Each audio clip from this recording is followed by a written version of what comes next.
Well, hello everybody, and welcome to the 339th edition of the Boxing Asylum Nuthouse podcast. I'm your host Steve Wellings, and joining me on the call so far we have Andy Patterson and Gabe Lewis, hoping to have rapping Rob Kelly joining us around the half-8 mark. If we make it that far, there's plenty of action to talk about next week, but the weekend just gone was pretty dry, pretty dead. Having a look over BoxRec, seeing what we've got. Plenty of Bellew of the Weeks have flown in. A couple of questions. If you guys in the chat want to ask us any questions, discussion points, talking points, if you want to jump on the call, you're more than welcome. I know there's one fella who might join us, might not. We've given him the option. Let's have a look from over the weekend then and see if there is anything that was going on. Miguel Roman got a 12-round points decision win over Tomas Rojas in Mexico.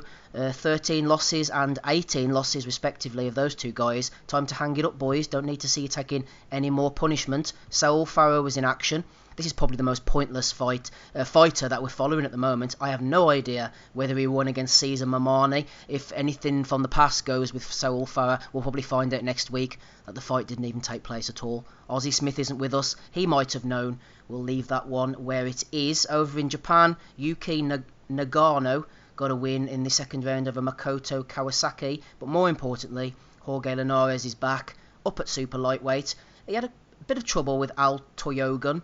Fourth round, both of them seemed to be a little bit hurt. Linares used his skill, his class, his experience. Exactly, JG says there, evening fellas, safe to Linares is ready for retirement. I think he should maybe hang them up along the lines of Miguel Roman and Tomas Rojas, JG. I don't want to see anyone take punishment. Was that super lightweight, Andy, he's moved up. No, he weighed in at 137. His opponent came in just slightly a little bit lighter, so maybe it's in between fights, he's going to boil down. What about Linares then, just briefly? I know we weren't going to talk about this, but he's a skilled operator. We don't want to see him going on for too long. I believe he's made a lot of money. Maybe he's seeing out a contract. What's he doing here? Well, fights from Japan. I know he's got links there. His wife's Japanese. You know, he's talking about the guy Honda and that as well, so he's obviously still got the connections there. But I think, as the guy says in the chat, and that it is time for him to retire. I think it is. But what is he now? 35. A lot of miles in that clock. I just think maybe Lomachenko maybe just took what was left, his prime out of him. Maybe he's definitely on the back end. But I think if we take I know it's bad. I mean, I've no idea this guy that he fought and stuff. I know he's probably kind of experience-wise probably lacking. But the Cano fight was a wee bit of an eye-opener, actually, especially coming off like the fight before that, didn't he? But yeah, I think it's time for him to kind of chuck it, I think, because especially up at elite level, I think he's just going to get ironed out again at some point. Yeah, JG Gabe making a good point in the chat there. He said maybe Linares will cash out against Luke Campbell in a rematch. Perhaps they are looking for a cash out for old Jorge Linares. This was just a bit of a rush shedder. He's just gone another 34, British payday maybe. for Linares. Well, another nice payday over in England, Gabe. Would you like to see Linares hang them up, or do we write guys off too quickly? Should we give him one more chance, one last opportunity to get a big payday? Maybe the Campbell rematch could be something for him. Yeah, I think the Campbell rematch would be fair. I don't know. It's so hard to say because his career has been such a roller coaster ride that you know, with a lot of guys, you can kind of see the end coming from a little ways out. You know, they start slowing down. They're starting to look worn. But I mean, in his career, he's had a tremendous spell, and then he got stopped and bruised up and beaten pretty badly, and it looked like things were over for him. And then he, you know, comes back, has some good wins, seems to get back on track, and then he has another kind of almost, in a sense, devastating loss. You know, I don't want to be too over dramatic about it, but in some ways, I think his losses have been a bit devastating in the way that they've come about. So it's kind of hard to say with a guy like him. You know, I'm the same as you, Steve. I don't want to write him off too soon, but I think at the same time, he's certainly a fighter that we would assume would be approaching the end of his career. I just don't see him hanging around for a whole lot longer, unless he, you know, sticks around to stay over in Japan and bash out some cans or anything like that. So I think the Campbell fight would be good. I'm not really sure where else he goes because he's always had that vulnerability. And so it's kind of a mixed bag for me. I love to see him fight when he's fighting well, but I don't want to see the guy get punished and beaten up any more than he needs to, because he's had some pretty hellacious battles, and to me it's kind of one of those toss-ups, take it or leave it. If he fights on, I mean, I could watch it. If he decides to hang it up, I'd be okay with that too. Yeah, when Jorge Linares puts the punches together, the speed, the accuracy, the skill, he has a bit of power as well. It's a beautiful thing to watch, but at 34 now he's getting towards the end. You're questioning the weight there as well, yeah. Lightweight, Andy. And at 140, there's some beasts, isn't there? Could you imagine someone like Josh Taylor really putting it on him? Well, bodywork-wise, he would absolutely murder him. I mean, you remember we were just talking last week that Lomachenko wasn't a fully fledged 135-pound fighter. Now, as I say, if you take that Cano defeat for Linares, which was, I think it was at 140, then you could Taylor was a big 140 fighter, and I just think it's an early night's work, I think, for Big Josh. But as I say, if that Campbell rematch was mooted, would Linares come down to 135? It probably gives Campbell a better chance, I suppose, or does the move up to 140 suit both parties? Probably at this point, I would probably favour Campbell, actually, just purely on freshness. Yeah, I probably would as well. Yeah, Cano, he tried the move up, it hasn't worked out. Anyway, we've squeezed as much as we can out of this particular orange, Mr. Linares. Thank you for your service to the sport of boxing. Andy, you did pick out something over the weekend that I hadn't seen. Samuel Salva going in against this Pedro Taduran. He looks like a bit of a puncher, Taduran. He has a couple of knockouts on the record. He's only 22 years of age, though. He's got a lot of experience. Went in against Moonsry, and Salva was undefeated, and he got rid of him in the 4th round. So it looks like he could be someone on the rise, this young Filipino. Yeah, I mean, he's dropped a decision to Wan Heng Menayothin. I think he had a number of rounds, so a number of points deducted in that fight, but he got dropped early, midway through the first round against Salva, but got up and just basically kind of bore himself into the fight, just kind of dispatched the guy. Well, he didn't really dispatch him, actually kind of beat on him rounds 3 and 4, and then obviously the guy was pulled out. I think that was for a vacant IBF title or something like that at minimum weight. So that's the depths and dregs and the slurry I went to try and watch a fight this weekend. I had to do it at the minimum weight, 105 pounds. So so that's all the belts now apparently collected, or shall we say belted, round about all fighters. So you got Wilfredo Mendes, WBO champ. You've now got Taduran as IBF champ. Menayothin WBC champ, and I need to go and try and. I'll give you the Thai name, mate, so you can actually name it out. Give me a second here. Where are you? Oh, are you on about Mr. Thamanoon Neomchong? Yeah, that's the one. Well done to you. Yeah. That's worth a number of points to Scrabble. The thing is with these guys, I called him Moonsry before, but it is Wan Heng Menayothin. These are gym names. Do you remember? You got the likes of Fasan 3K Battery, obviously Saw Rungvisai. He's what's his real name now? He's is it Winkel or something like that? Wingal Wangsek or something. They take on these sponsorship gym names, which makes it a little bit confusing. But it doesn't matter what you call Mr. Moonsby or Mr. Menayothin. He's 53-0 now, Andy. He's going on towards TBE, one of the greatest ever. TBE, but it's not about quality. I like the fresh marks. Aye, fresh PC. Right here in the middle of bumfuck nowhere. No, it was Knockout CP Freshmark. That was the other one. Remember that one? No, as you say, it's not about quality, it's about quantity here in Thailand, like TBE, baby, 53-0. Yeah, Johnny Clash just mentioned that as well. Backing up Gabe Walmart Lewis on the call tonight with us alongside Andy Patterson. That's all we got from the weekend, everybody. So let us move on. Say that. What'd you say, Gabe? Y'all say that. I'm not goddamn Walmart. They don't allow guns in their stores anymore, so y'all can fuck right off. Do you open carry, Gabe? Do you walk around with like an open holster? Nah, fuck that shit. I ain't that much of a fucking mongoloid. I mean, look, hey man, I'm all crazy, but I mean, people are going crazy about this shit. It's a fucking strange time to live. People going crazy with all this shit. Just join the pod, get on here, talk, have some fun, watch some boxing, and settle the fuck down. Quit shooting people, goddammit. Good message of peace and love from Gabe there. Stop shooting, everybody. Dion Juma got a win last night, according to MB in the chat. Welcome to you, sir. Welcome to everybody in the chat, in fact. Knocked out Wadi Camacho. Just wait to say that one. He should retire now to get him. Was that the English title fight or something? Yeah, I think it was probably one of those Goodwin ones, wasn't it? Because Juma started off his career, wasn't he over in Germany with the Sauerlands, but it didn't quite work out for him. He's back at home, which is probably the best place for him, Andy. He might be able to get himself a slot on a Matchroom undercard or something, but Steve Goodwin does do a good job on those lower level shows. As for Camacho, he's a guy who always gets opportunities, and he's made the most out of his career, so we don't mind a bit of small hall fare, do we, Andy, from time to time?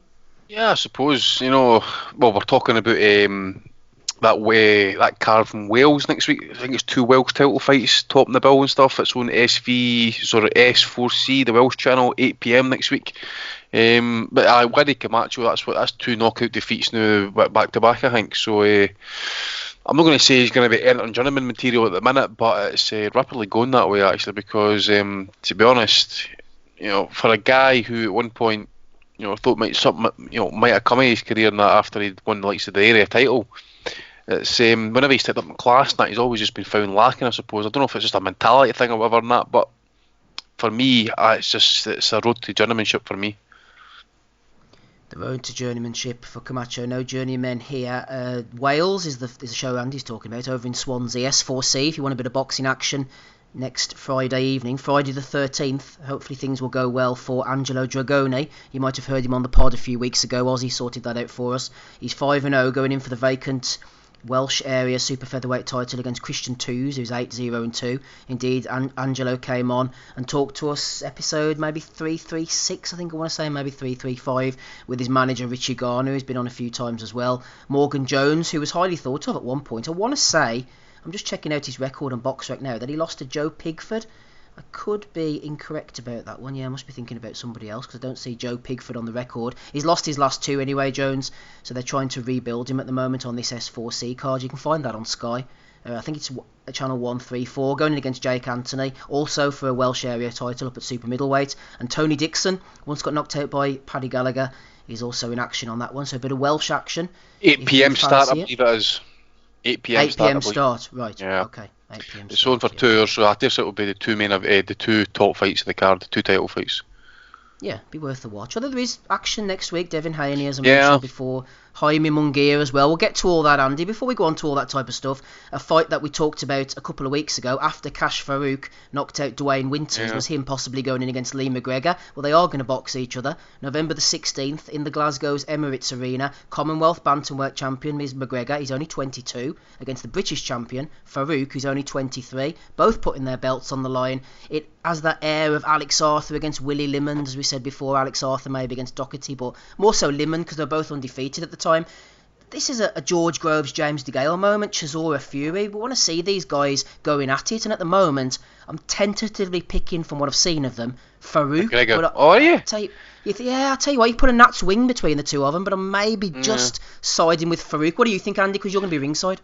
Yeah, I'm kind of sitting on the fence at the minute, because I really, if you're going to force me for a pick, I'm going to maybe shade McGregor just to know. I think obviously he's slightly bigger, maybe slightly rangier than that as well.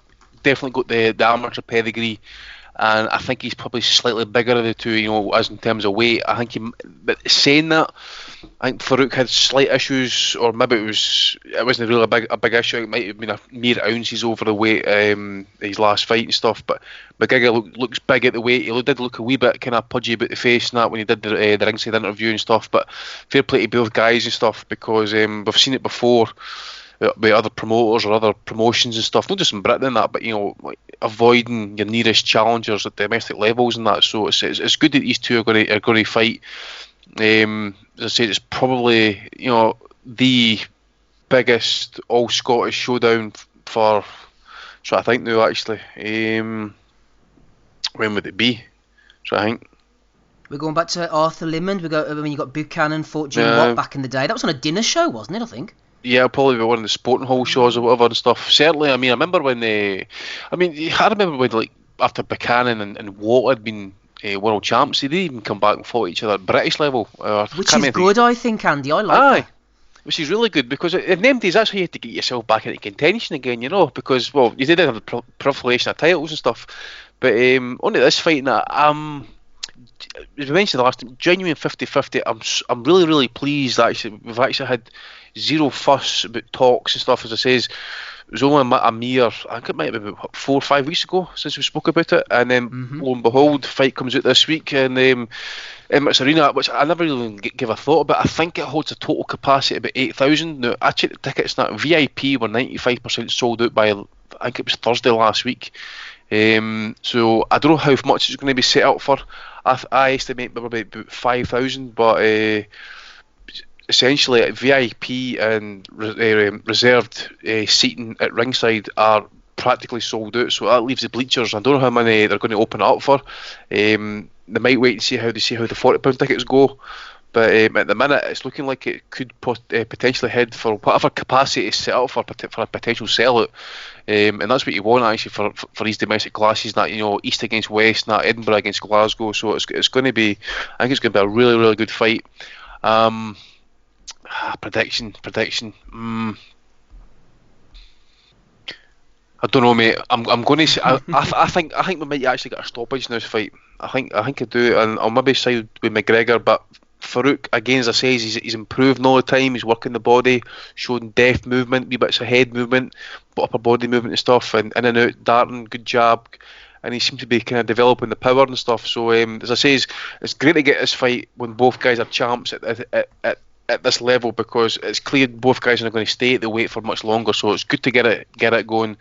And I dare say the winner of this fight will probably get first dibs at European title, maybe even top 10 ranking with some of the ranking bodies. So yeah, I can't wait. Is it 2 months away? So really, really good fight. I'm looking forward to it. I know the arena, they built it, I think, for the Commonwealth Games, didn't they? They reckon it could have upwards of 7,000, maybe, you think? Yeah, it's a velodrome, so capacity can be altered. It means this. I think it's on Wikipedia. It said that tennis events can hold up to 8,000, but so you put a ring in centre court there and stuff like, you're talking about maybe 8,500 put in total. And that. So again, it would depend what it's been set up for, because I know it can be set up for certain kind of capacities and that. I think when it's set up for a velodrome, it's something like 4,500 or whatever, and that. So that's like the cycling stuff. So again, it really depends what it's going to be set up for. Maybe about 5,000 potentially. That would be good. The guys deserve it for putting their belts on the line. JG in the chat says, some fight that. I think Farouk might sneak it, but you never know. A really close fight. MB got stuck in as well. He said, we sometimes forget how poor Farouk's opposition has been compared to McGregor's beating Asomba. Asomba's win, obviously, over Sean McGoldrick does look like a real good one now. Just before we move on to Gabe then, Andy, credit to MTK for making this one. I would like to think that they've said to both guys, look, you take this, we'll make it, we'll pay you properly, and we'll rebuild the loser. Obviously, if it's a close competitive fight, you'd like that sort of assurance, because it would make these fights more easy to make. Well, you know as well as I do, mate, especially in the grapevine and stuff, that MTK supposedly look after the fighters and stuff. They get paid or they get allowances or whatever and stuff. Depending on what their deal is. But yeah, I'd imagine so. You never seem to see any fighters not coming out, talking bad against them. That they seem to kind of do good by their guys and stuff. So yeah, I think. Well, you see the kind of reach that they've got, and the amount of fighters are signing Kazakhstan, and some good amateurs and stuff like that. So they're, Bob Arum's working on it. They're doing their shows on ESPN and that as well. So they're getting ahead of steam and stuff. Got a wee good portfolio of fighters and that as well. As I say, as you say as well, as if you get a good close competitive fight that a bit like James DeGale and George Groves, but hopefully slightly more exciting. But you get a kind of majority decision win and stuff that kind of leaves a bit of debate. And obviously the guys are going to say is okay, we can maybe build this one up for future. I don't think a loss or two would actually affect these guys, especially at the weight division these guys are fighting it, because in the day, in order to get a belt in the kind of lighter weight divisions and stuff, you've got to kind of go through like guys that are top 10, top 15 fighters and stuff. Any of those guys at top 10, 15 could actually win a belt, run about those weight divisions. So it could be big times for the winner. Yeah, MTK is certainly branching out. On Friday the 13th, they're holding another show over in Dubai, United Arab Emirates. Neslan Machado, he's 16-0, Cuban. He's defending the WBA International Super Bantamweight title. I saw him on one of the Belfast undercards. I can't recall which one it was. It might have been one of the Frampton ones, or possibly Conlon. But anyway, he looked pretty decent in an 8-rounder against a journeyman then. He's going in against this Alexander Mejia, who's 13-1, Nicaraguan, but the one defeat came over in Japan, and it was a majority decision against Ozawa in 2017. So he pushed the Japanese guy in his hometown pretty close. So this isn't one of those Spanish-based, Barcelona-based Nicaraguans that's just going to lie down. I expect him to come and have a good go at Machado. So that's a good show for them. Mohamed Wazim returns on that one as well. 8-1 flyweight, and also returning Andrew Selby, assuming he's hooked up with MTK now. 11-1 after that defeat to Aguilar. He's fighting out there, Andy, against the much maligned TBA, but it looks like Selby has probably signed with those guys, and at least he's getting good. He needs to be regularly active, doesn't he, Selby, if he's going to fulfil his potential? Yeah. Especially that way. So I'm just trying to pull up the card there and stuff. So all right, Abbas Barua, he's fighting on that card. That's that German kid, ex-Olympian. I think he's tied with Sutherland and stuff. So Mohamed Wasim, well, Ben knows a wee bit about him and stuff. I watched one of these fights. I think it was the defeat against was it Methlin for the world title. I don't know if he's got. At this point, I think he's maybe kind of remained kind of amateur for too long and stuff. And he's still got too much of that style in his, in his repertoire and that. I don't see him kind of, fulfilling whatever, potentially had as an amateur, kind of coming into the pros and stuff. Yeah, Boxing News TV in the chat says, don't sleep on Wazim, he's a monster. We saw him as a puncher, he was knocking people out, but I liked the fight in Malaysia. He went over against a much more experienced champion in Maruti Mathalani, who'd had quite a few fights, obviously in around World Championship level, vacant IBF title, and Wazim showed that the power could travel, knocked him down in the 11th round, and pushed him right and close. It was only a point. Wazim only lost by 114, 113 on 2 of the cards, 5 points on Glenn Feldman's card, against an experienced champion, showed he could go the distance and retain his power late. I thought that was a really impressive one. Wazim had a really bad camp and a bad team against Mathalani as well, says Boxing News TV. So there's underlying circumstances. MTK and the guys are sticking with him, and he looks like someone who could definitely do something. Yeah, but age as well at flyweight as well, mate. What is he? He must be what, in the early 30s, potentially mid 30s now, 34, 35? He's 32, I believe. Is he? I think there's a window. It needs to be now. Soon. The time is now. Yeah, Boxing News TV as well says, like Andy said a few weeks ago, many thought that McGregor would walk this until Farouk, that's back to the Farouk McGregor fight, had his last 2 fights.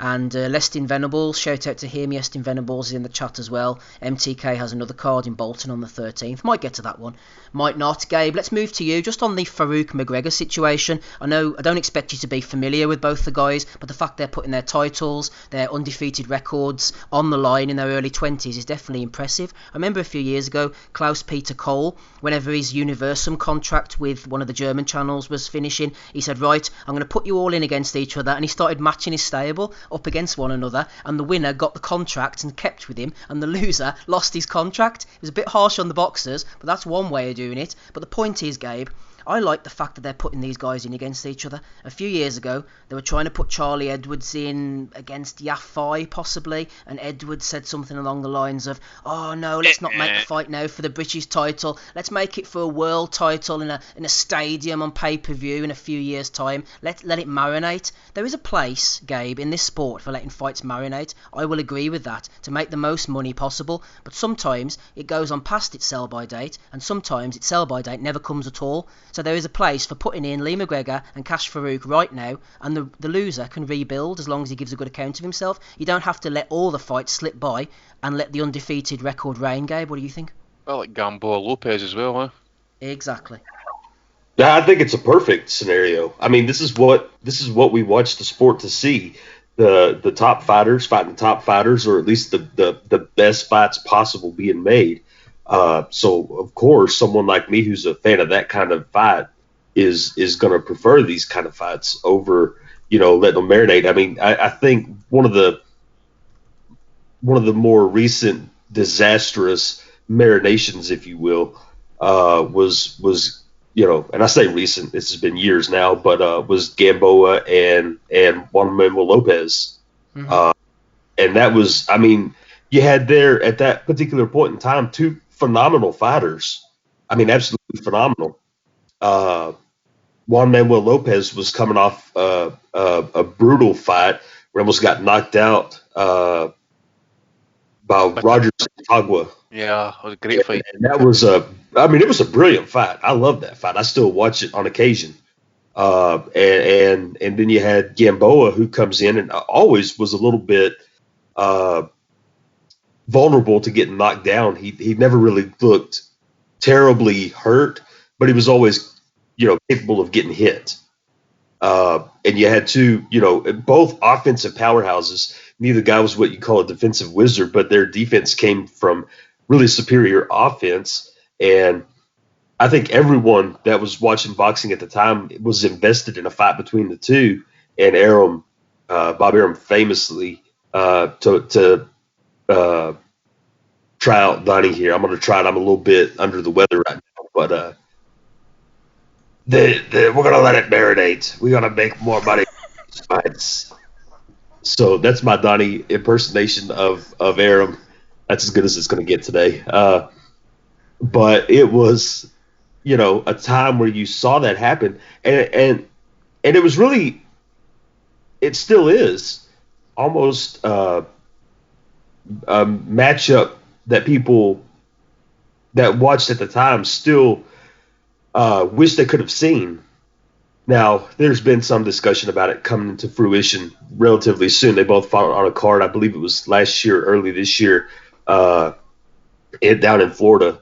And the idea was that after they both won those fights, that they would have another go at each other, or have a go at each other. Excuse me. But it's past. It's gone. You'll never get that same scenario. It's almost like capturing lightning in a bottle.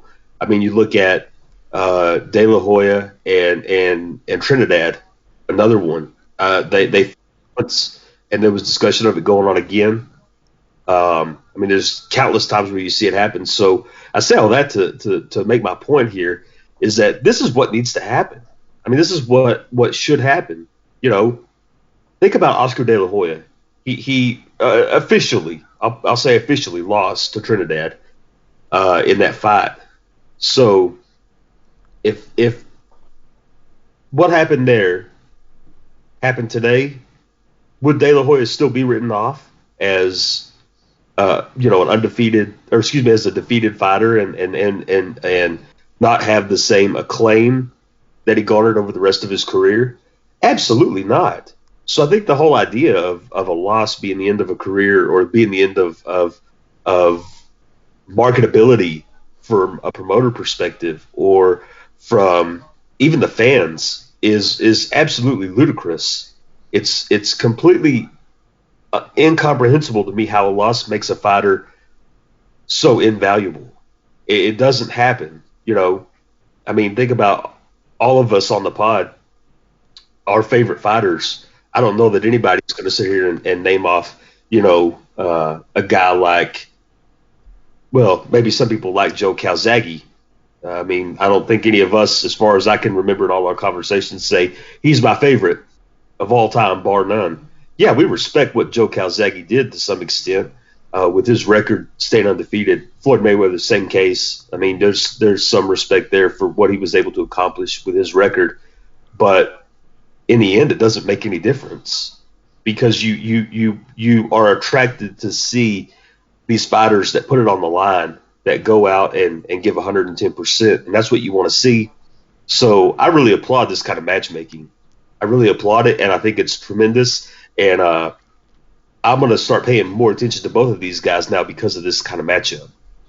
And this is what that kind of matchup does. It brings in people like me who maybe aren't necessarily as invested, but I'm saying, hey, look at these two guys. It's much like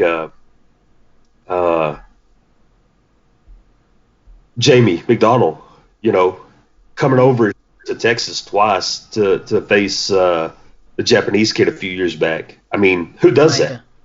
Yeah, nobody anymore. And so when you see that happen, it kind of gives you some, notice, and you think, oh, I'm going to pay attention to this guy. And I was already a fan of McDonald before that, but I think that happened to McDonald after, where some people started taking a little bit more notice of him, not just because he won, but because he was willing to do what he did. So, much respect to both guys and the promoters for doing that. Exactly. Talking about the close Peter Cole route, Lee the Alcoholic Frotch in the chat says Hearn does that when he's got someone in his stable he's not bothered about. Chuck them in the deep end and cut them loose when they fall short. And the rare occasions they pull off the upset, it's all, well done, we backed you all the way, as in John Ryder. Also, MB thinks that he wants to get rid of Cheeseman. Could be right, MB. Could be right. What about Carlos Takam, Andy? He's fighting next Saturday evening over in New York. It's a keep busy fight on one of the Star Boxing shows in against Craig Lewis. His last 2 losses were against Junior Farr and Jermaine Franklin, which was a terrible fight. So he's shit then, basically. He is pretty shit. Takam is ticking over. He'll get rid of him. I would have liked to have seen, I know Alexander Usyk now, things move on. He got the injury at the end of May. He was supposed to make his debut against Takam, which I thought was a good introduction through a gatekeeper to the heavyweight division. They've gone in with Tyrone Spong, who's pretty shite. I expect Usyk to soften him up, outbox him, wear him down and get him out of there. Would you have liked to have seen, obviously circumstances permitting, Takam maybe given the shout for Usyk again, or is it maybe just a contractual thing possibly? I think what I'd seen or read somewhere, and I think Takam didn't want to hang about and he had another offer. When's Usyk fight again? When is he fighting? Is it October? Is it this month? Early October, I think, isn't it? Early October. You know, you're asking a guy, I don't know. Obviously, he didn't really know. I mean, Usyk's been out for what now, 2 months with that problem. I don't know if he requires surgery or anything like that, but if you're going to compare the two opponents, I dare say Takam, even at this point in his career, would probably be a better opponent than Tyrone Spong, who I think we discussed again probably 6-7 weeks ago, whatever it was, and that. What can I say? It's as a poor opponent. I don't know what we're going to say actually about the heavyweight division. Obviously, we're going to get on to the Tyson Fury situation, who he's fighting and stuff. Just to kind of go back a wee bit. I mean, obviously, Muhammad Ali had his gimme fights and stuff and that as well. So I'm not going to go too hard on it. It is his first fight at heavyweight, I suppose. But again, if you want to go through the heavyweight rankings name by name and stuff like that, there's just no. Would you want to get him in with Rivas? No, obviously. Kowalaki's going to be a problem. Ortiz again, maybe tied up in our promoter and stuff. So again, you've got these issues. So again, I don't know who at this point would be the best. I mean, like guys like Daichenko. I think Teslenko's fighting next week or in Canada, I think as well. Yes, he is. Yep. So even those guys, even if you put them in with Usyk at an amateur level, it'd be a decent fight. But as pros and stuff like that, and what Usyk's been on to achieve, and that, those guys have done nothing as pros and that. So again, it sounds like maybe making an excuse for him and stuff, but again, the depth's no there. Would you want him fighting Kuzman, Gerald Washington, Junior Faz, you mentioned there, mate. I think Kabayel signed with ESPN. You want to recycle Tam Swartz again? Joseph Parker's tied up. The pickings are poor. You just need to hope that Usyk's going to have like two, at tops, 2 gimme fights at heavyweight. He kind of like feel himself into the weight, and maybe challenge like say, I don't know, Ortiz, maybe Ruiz, Char, Joyce. I don't know, mate. Pickings are very slim in that until you get to like say Fury and Wilder, obviously. Now that's the 2 goals. But is Usyk that good at heavyweight at this point? Do you think that we should just throw him in with like say Fury and Wilder next? I don't know. I think we need to see him in against a bigger guy, but as you said last week, Andy, the warning signs about Spong are absolutely there in your face. The fact that he won a split decision over that Pereira, who Martin Bacoli knocked out in a round, and he looked like he'd never put a pair of gloves on before, is a huge red flag for me for Spong as an opponent. Yeah, as well. I know he bulked his career as a kickboxer, and he's well up in age and stuff. I dare say he's in combat sports all his career and that. So again, I've seen a bit of him. That was that Pereira fight, as you say. And I'd say to you, look, that Pereira was probably jobbed in that fight. Certainly, he was the more aggressor in that fight as well. So, I expect Usyk to stop the guy. I don't know how many rounds it is and stuff, but probably a 10 rounder maybe. But I expect Usyk to stop him, and I would be hoping for it to stop him.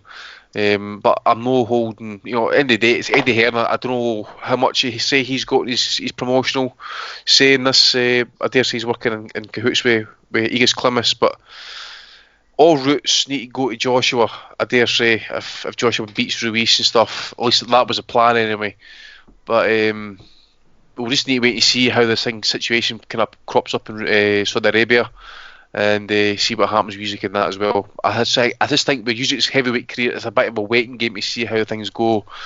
I.e., Wilder Fury if it happens early next year, and then obviously with the Ruiz Joshua rematch and stuff and that as well. So I think we'll be waiting a wee bit for the big fights for Usyk, I think. We'll continue waiting. We won't be waiting for too much longer for the Tyson Fury chat. We'll be getting onto that in a minute against Otto Wallin. Also waiting for Rapping Rob Kelly to join the call. You're listening to episode 339 of the Boxing Asylum Nuthouse podcast. Steve here, along with Andy Patterson and Gabe Lewis on this Sunday evening. Big weekend on Saturday in Bethnal Green. Your call for friends of the pod. Friend of the pod, Brad Foster, who a former guest of ours, is defending his British super bantamweight title against undefeated Lucian Reid. I think he did the hop from Matchroom over to Frank Warren's stable. It hasn't really gone too well for him so far, but he has this British title opportunity. Another former guest of ours, Dex Spellman, 16-2 light heavyweight, goes in against Shakan Pitters. That's a replay of their Ultimate Boxer fight beforehand. The English light heavyweight title's on the line this time. Pitters is 6'6", 12-0, massive light heavyweight.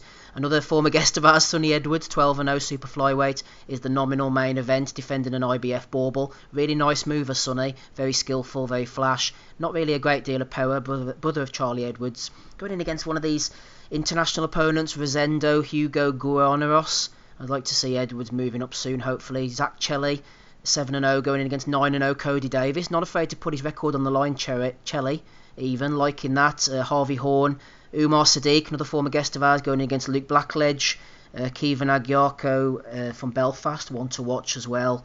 It's a nice little card. Boy Jones Jr. going in against TBA. Well done to Frank. We'll watch that on BT Sports. Hoping to get Ozzy on. He's on holiday this week though, so he wasn't able to come on, unfortunately. That's his fare. That's the type of thing that he likes to talk about. Let's get on then, shall we, to the Tyson Fury chat. Gabe, starting off with you, sir, over in Las Vegas, Nevada, USA, ESPN Plus. Frank Warren in association with Bob Arum. I just want to see Fury in proper fights now, Gabe. No more bullshit, no more spin, no more straight talking, fighting man until a pertinent question's asked and then he goes all quiet on you. Tom Schwartz, Otto Wallin, they are the limit for me. I've no interest in this kind of fare moving forward. But what does Tyson Fury, Gabe, need to do in this fight? Is it about getting rounds? Is it about scoring an impressive KO? Isn't it about impressing you guys, the American audience, ahead of the Wilder fight? What's on the line for Tyson Fury here, Gabe? What does he need to do? Well, I think that your question there, was it impressing us, as in the Americans, is exactly what this is about. I mean, look, let's be clear about a couple of things here. This whole ESPN venture from Top Rank was devised to get the casual sports fans involved in the sport of boxing.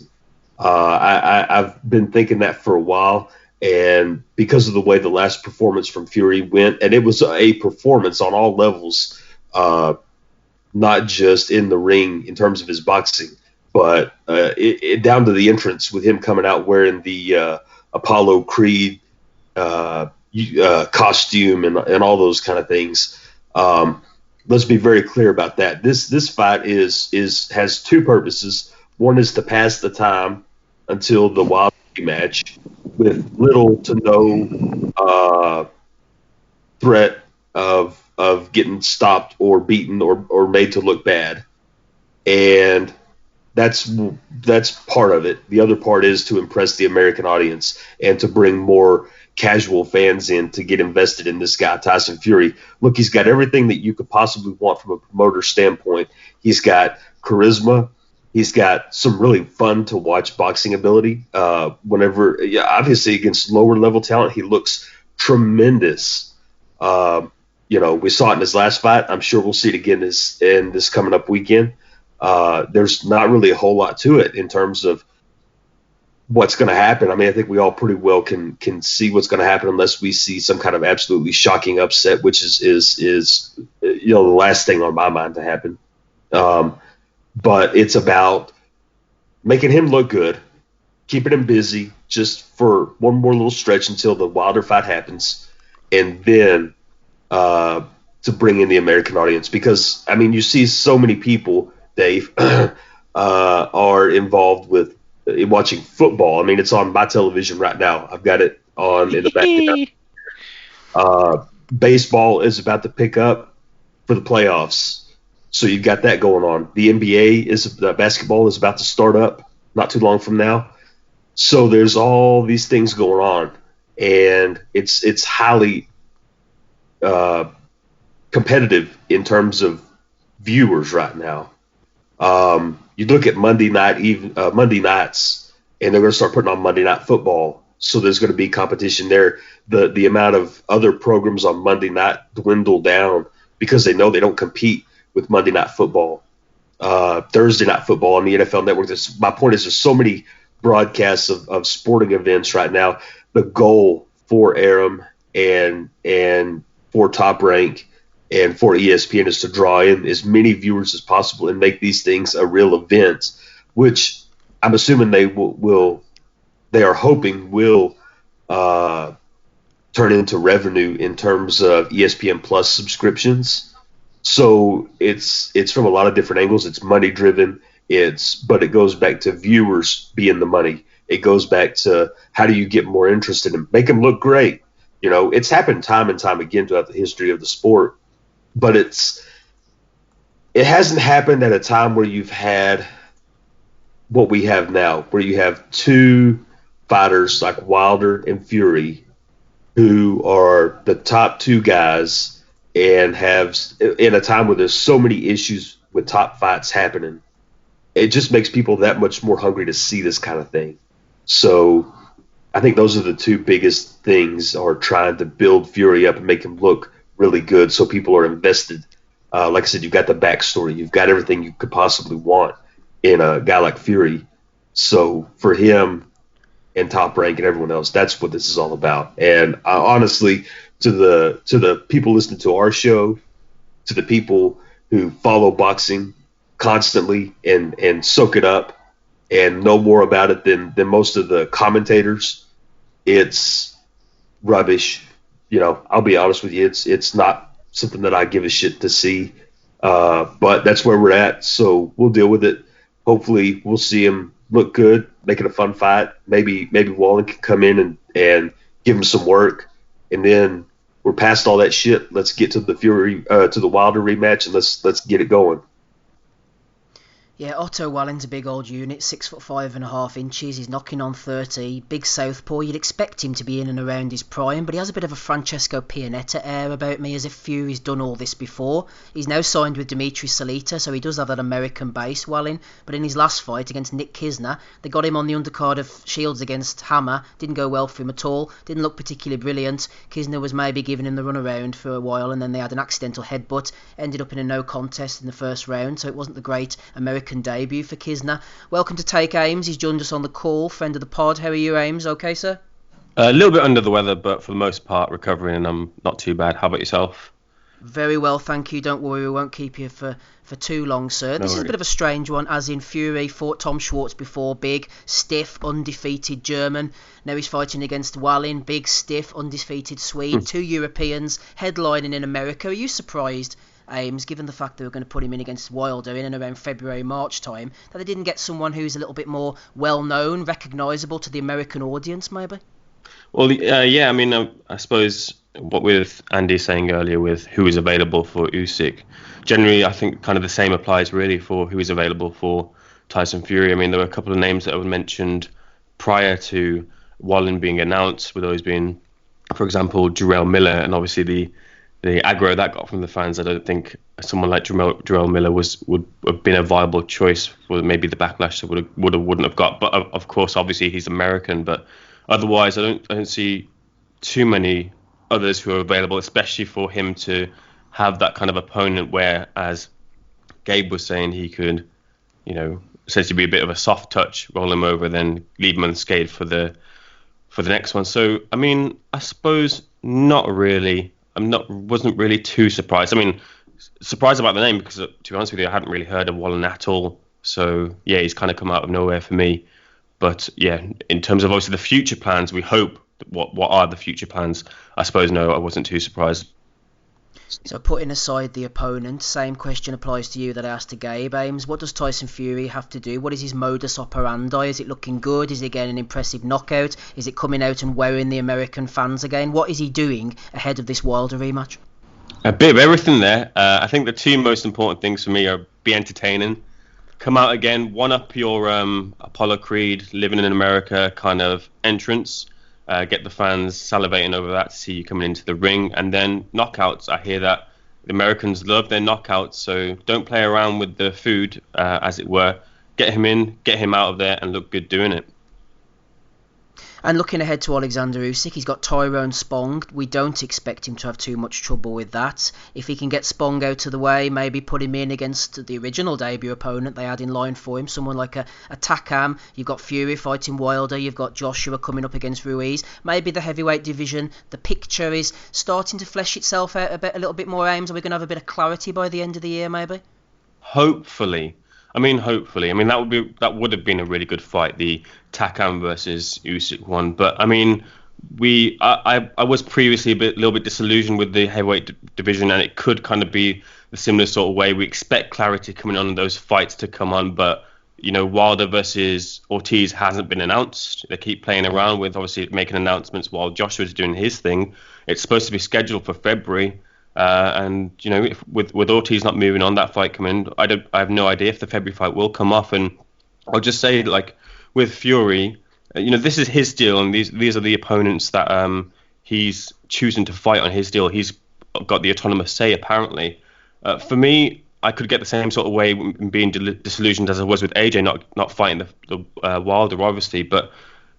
I give Tyson Fury, it's a little bit different. I give him a little bit of rope. It's up to him to run away with it or hang himself with it, because he could end up fighting Wilder, which is what we want to see, or he could end up getting another soft touch opponent.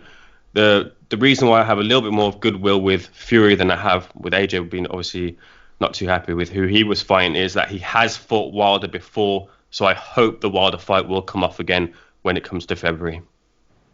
Yeah, obviously I didn't mention the Ortiz situation. I know you're under the weather, sir, so I'll hit you with a couple of quick fire ones before we get wrapping Rob Kelly in and let you get away for the evening. Obviously over on your YouTube channel you can remind us in a minute of what the link is, and I would advise everybody to go over and subscribe. I joined you for the Anthony Yard Sergey Kovalev fight. We went through it blow by blow, play by play. Quick recap on that one. Obviously Kovalev got the job done in the end. Apart from an 8th round, it wasn't great for Yard, but he showed that he could step up to that level in some respect anyway, and gave a good performance. Sure. I mean, the way I can sum it up pretty apropos, I think, having watched it back a couple of times, is watch the entrance video. They've got it up on BT Sport. The music that Anti-Yard comes out to, the song lyrics say, bling bling, it's too much for him, bling bling. And that's pretty much what Anti-Yard was that we'd seen from him. A bit of bling bling, bit of flash, seen him on the pads, seen him on the workouts, a lot of lines of the camp, a lot of roaring. And then it turned out, with inexperience, not having sparring, not having faced the opponents, it was just too much for him. He did have that 8th round where, for me, he nearly had him out. A couple more punches and he would have had him, so he could be on the cusp of something good, whether that's raw talent or whether that's Tunde, who knows. I hope big things for Anti-Yard. As we said, Sergey Kovalev, he's on the decline. Will be an interesting fight. The Canelo fight is really interesting as well, but Anti-Yard, a little bit too much for him, as his lyrics said, as he came out to, but hopefully on to bigger and better things. Absolutely great observations. And a week later, finally, I didn't join you for this one, a mammoth 3-hour session. You sat through a lot of the undercard, and then Vasyl Lomachenko against Luke Campbell. What did you see in that one, Ames? Yeah, on first viewing, I kind of thought that the feints, obviously the range that Luke Campbell had, the height, I thought, the 1-2 feints, feigning to go up to the body, feigning to go to the head. I thought those are kind of things that are putting Lomachenko off. And I thought, with Johnny Lawson saying the blueprint was there, the blueprint wasn't there, obviously, but some things to kind of deter Lomachenko, I think, were there. And obviously the impressive bodywork to stop Lomachenko at times, I thought was really good. So I thought, maybe Luke Campbell's kind of onto something here. I think he did himself very proud. I thought it was a blowout. Speaking to you, obviously, and you said you obviously got it spot on. He'll take him rounds. You see it being a decision. I thought it'd be a blowout, but obviously Luke Campbell proved me wrong. He did really well. But the thing is, on second viewing, maybe third viewing as well, did Lomachenko really get out of second gear? Because when he did put it on Luke Campbell was nearly out of there. So, I mean, it's up to you and the viewer how you see it. but maybe I think Lomachenko didn't quite get out of second gear with Luke Campbell. Lovely stuff. Where can we find you on the old social media, sir? Sure, it's Twitter at Takeaymz, TakeAymz, as well as Instagram, and then YouTube as well. Same thing, TakeAymz. Absolutely brilliant having you on. You're always welcome, sir, and get better soon. Cheers, thank you very much, Steve. Thank you, guys. Cheers, Ames. All the best. There's Takeaymz, everybody, getting off his deathbed to join us on a Sunday evening. I'll let him off for saying Z. I know that's your talk, Gabe. It's Zed over here. Only joking. I'm not going to do my Texan accent tonight, as was promised. Rapping Rob Kelly is here. Welcome, Rob. How are you, sir? Yeah, I'm good, man. How's Ames? Is he all right? He's not take AIDS or anything, is he? He's okay. I don't know. We haven't had a blood test back. The B sample hasn't come back B yet. sample Rob. is not clear yet. Still waiting. Talking about B samples, unrelated situation here. Tyson Fury up against Big Wally Wallin. What's Otto going to do then? Is he going to throw any curveballs at Tyson, or is it going to be pretty plain sailing? I'd expect this plain sailing. One thing that's making it more interesting, I saw Kev Burns from Irish Boxing tweet out that Wallin's actually been coached by my old mate Joey Gamachi. He used to be in the Kronk. And I would have spent a lot of time around Andy Lee at loads of fights and talk boxing with this guy for hours. A real good guy, ex-fighter, as some of you will know. Infamously lost to Arturo Gatti when Gatti came in over the weight and knocked him out and actually did him some brain damage, and he sued Gatti for coming in purposely over that time. Also fought Chavez Senior. Said that was the highlight of his career, even though he lost to Chavez. He said, I asked him, was it hard? He said, it was hard fighting Chavez, but try fighting him in front of 20,000 Mexicans. Yeah. So, but I know he's like a thorough boxing head, and his knowledge is unbelievable. So he'll definitely be working on some stuff, and they'll be coming to try and win the fight. So that'll make it interesting, I guess. We'll see what level this guy is at. I don't really know what level he's at, to be honest with you. I have watched a bit of footage of him, but I haven't spent hours looking at him or anything. I didn't even know his name before the fight was announced, to be honest with you. So yeah, it's hard to know. Like, I mean, in terms of Fury, like, he has to look good. I think looking good is everything now at the moment. It's paramount, because if they're wanting to make this Wilder fight as big as it can be, really they should have made it now. It should have been right after Tom Schwartz, right after Brazil. It should have been Fury Wilder 2 now, where they're both coming off a knockout and it's both big. But they've got this notion that the longer they delay it, the bigger the fight's going to be. But it's only going to be big if Fury looks good tomorrow, or Fury looks good next week rather, and Wilder looks good against Ortiz. Because other than that, you know, Fury has a tendency sometimes to stink the place out when he fights down to the level of the guy he's fighting at. So hopefully Wallen can bring something out of him that at least he's switched on for the full 12 and looks good, and probably sees if he can get him out of there. But in terms of appeal, it's fucking shocking. Like, you know, it's not... You know, like I said at the time, if AJ had made this fight even as his comeback fight, he would have got pelters. Like, so Fury can't escape either. This is terrible. Apparently, a lot of other heavyweights turned it down. So Povetkin turned it down. Pulev apparently turned it down. There was another American fighter that turned it down. So this is what they're left with. They're saying in a short space of time, and they're just really looking for a keep busy fight for him ahead of Wilder 2. They're preserving him. Like, so. It is what it is, as Big Russ says. Hard to make anything else other than that. Like, I mean, he's got to look good, he's got to look flashy, he's got to look eye-catching, he's got to do a bit of behind-the-back stuff, you know, a bit of Matrix XL head movement, and hopefully finish the job. I don't think anyone wants to see 12 rounds of it anyway, no matter how entertaining it could be. I don't think anyone wants to see a 12-round mismatch. So, you know, like I said, hopefully Wallen can bring something out of him there, and he puts up a right good goal and can punch a little bit and maybe give him something to think about. But I think that's as much as we can hope for. What's the undercard looking like?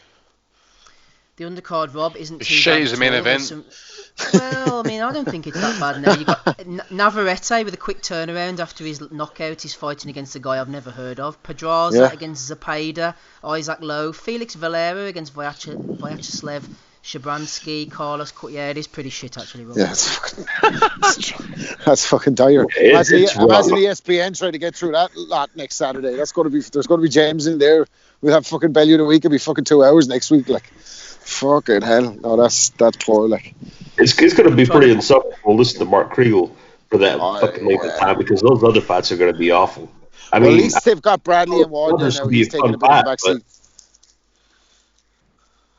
What were you saying, Gabe? Sorry.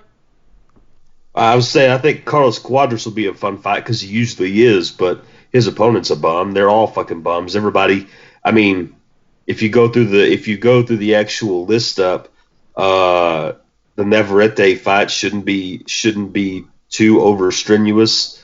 Jose Pedraza shouldn't. I don't see a whole lot of reason to get concerned for him. Gabriel Flores. I mean, his opponent's a bum. Cuadras' opponent's a bum.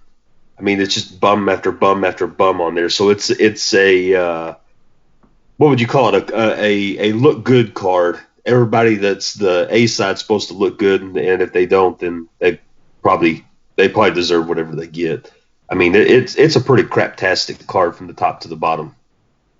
Yeah, to be honest, Rob, I did try and put a bit of spin on it, but I think Goebbels would have trouble trying to put a bit of spin on that. Don't get the white power guy started again this week, Steve, will you? For God's sake. They're coming after me like I'm some kind of race trader because they said Crawford and Lomachenko was neck and neck for pound. One of the fellas in the YouTube comments said I was a snivelling cuckold. See what he called me, a snivelling cuckold, by the way. But anyway, that's neither here nor there. But like, I feel sorry for people that watch fights like that. There's more and more of them out there, especially in boxing. It seems to be a more other sport that there's a line of people on both sides of the fence that will root for fighters strictly based on their colour. Like, look, I'm not saying Lomachenko is not number one in the pound for pound. I'm just saying there's holes in both of their resumes. If you ask me, it's kind of neck and neck, and each time they fight, it kind of goes back and forth across the entire boxing community. It's not just me, by the way. So yeah, don't get the white power guy started, please, Steve. Yeah, I know. I'm not virtuous again, but I can't be arsed with that shit, man, to be honest. I think that's a lot of nonsense. It's just like, would you ever stop? Like, get off the fucking... Don't be listening to the show like that. We're bringing everyone together. We told you about this before. We're crossing sectarian divides and Muslims and Jews and all kinds of... We've got everyone on the pod, so the pod is for everybody. Cut that shit out. Well said, Robert. Stop it. Andy. Stop it. Yo. Where'd you go from that, Andy? I'm going to bring you back into the ring, unfortunately, on Otto Wallin. Little is known about this unbeaten Swede, but you might know a little bit more than most. What's he actually bringing to the table, this big lad? Not much, to be honest with you, mate. As Rob says, it's a shocking fight, but in all honesty, the guy is at probably the best European level. He's got one signature shot and it's his straight left hand. He's a southpaw and he's not got the reach, he's not got the power, and he's just not got the ability to cause Fury any problems. Fury wins this fight when and how and if he pleases. To win it early, he can take a 12-round decision. He can get the guy in the ring afterwards and have him sing a karaoke if he wants. Again, it depends what mood Fury is in. I agree with what everybody's saying. He needs to look good because, again, everybody loves a knockout, especially in America and stuff. You know, you're on the biggest TV platform over there as well. I think is it on ESPN Plus? I'm not too sure, whatever it is. Yeah, but yeah, it is. He's got to look good. This again. The last two opponents are two guys who you wouldn't be, not even fighting for the European title, fighting for like the second tier, is it the EU title? EU? That is the level we're talking about of these guys. Now, Wallen, as I says, he tries to tee shots, he sort of tries to kind of position himself purely to get his left hand off. He's not going to get that opportunity with Fury. Fury's just going to be too long. He's going to be too quick a movement, and he's just going to pick him off. I think I could probably see Fury even want to play with him, switch southpaw and that, and hit him with his own straight left hands and stuff. But again, I expect Fury to win. I expect him to win by stoppage. But again, it depends what his mindset is like. If he wants to kind of play and show off and all that sort of stuff, which this is the perfect opportunity to do it with. But after this, you want to hope, or we're praying at least it's going to be the Wilder rematch, or hope against hope, Ruiz Joshua winner as well. So I didn't want to see him kind of mixing with the likes of Gerald Miller and that. I didn't want to see that name mentioned at heavyweight again. Again, as I says, we're talking about music there and stuff. Who do we expect them to kind of fight next and stuff? Well, you don't really see him testing until you fight the likes of Wilder and Fury. With these guys, obviously people know Happy Wilder fighting the rematch with Ortiz. Nobody's really enamoured with this fight as well. So again, it's just the heavyweight division at this point and that as well. You know, as TKM says, they're kind of suffering with that Usyk syndrome at the minute. You know, who do they get? Again, it's just the heavyweight division guys. You know, they're going to just pick names out of a hat. These guys that they are fighting for what it's worth, they are ranked top 10 with the bodies. It's shit, I know, but if we get Fury Wilder in February next year, then so be it, guys. That's all I can say about it. Talking about titles, Andy, you're not too fussed on the titles on the line, but what about the WBO European title? Would that be a title you would be getting on board with, given that you brought it to my attention? Yeah, that they have a Kuwaiti national fighting for it in Bosnia next week? Yeah, what's his name again? I mentioned this. So he's a Kuwaiti national living in Germany, fighting in Bosnia for the WBO European Cruiserweight title. A Kuwaiti. Jesus, man. And there was it Paco Varcel who was moaning like crazy the other week there about... Yeah, he was, yeah. What was it? Was it the European title or something like he was moaning about? I can't remember what it was. No. He was moaning about the fact that they'd put Fury in the Mayan belt on the line because he wanted just the WBO to be on the line. And then he was like, this is ridiculous, all these titles. And they're like, what about your WBO European title? Then? That's what it was, because we've already got a European title. Someone had actually responded to him. That's what it was, aye. Ron Lewis, yeah, it was Ron Lewis. Aye, that's who it was, Ron Lewis. Ron. I won't be in a hurry to watch it. In fact, I can't wait to see it. Oh my god, you must have sitting with a notepad out there in the pen. Just come to me, baby. Just come to me. Get it out. Here, Andy, quick one on the undercard then. I know you're not pretty enamoured by it, and I agree with you. It is actually pretty dire. I just saw the names on the left-hand side. At least Navarrete, they've got a quick turnaround time, and the opponent is the same as him, 28-1. But there's not a lot to be getting excited about here. Isaac Lowe, maybe the pick of it. Who's Isaac Lowe fighting? Oh, he's fighting against 25-4-2 Ruben Garcia Hernandez, a household name, Andy.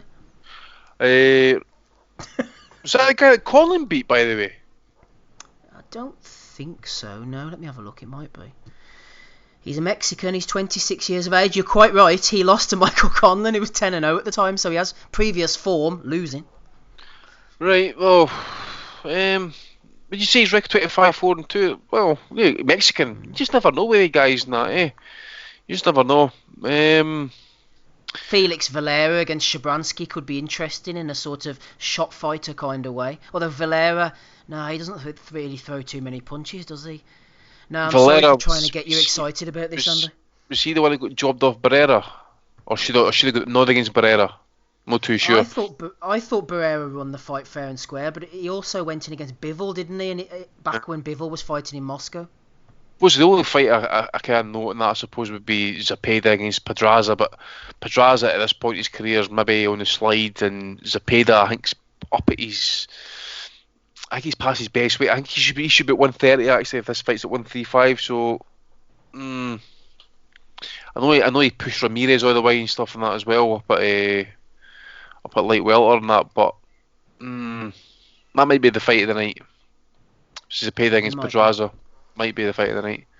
Yeah, Valera's a lot older, I think, than he lets on. Let's move on to another card then, Rob, with you. Friday the 13th, Devin Haney, 22-0, going in against 11-0 Zor Abdullayev. The interim WBC lightweight title is on the line, naturally, because Lomachenko, he's been slacking lately, Lomachenko, hasn't he? Wasn't it last week he won the title against Cameron? He only defended it 7 days ago. Yeah, he only defended it 7 days ago. Let's move quickly. Interested sidebar on that. I saw Gervonta Davis say that he's moving up to 135 to take on the winner of Comey and Lopez and Lomachenko. So I think they from their point of view, they might see Lomachenko saying that he wanted to come back down to 30 as a weak spot, and that they were always going to move Gervonta up anyway, because he's obviously a fat little get like.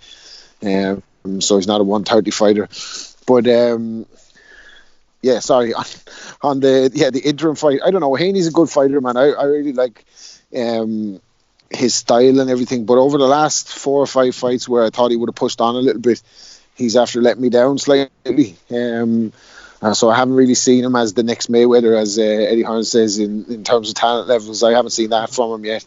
We'll see how he gets on with a kind of a run of the mill opponent for him next week, and one that he's going to bound to be matched to look good on now that he's on the zone and with Eddie Hearn. So we'll see where he goes. I think he's far away from the top guys at 135 at the moment.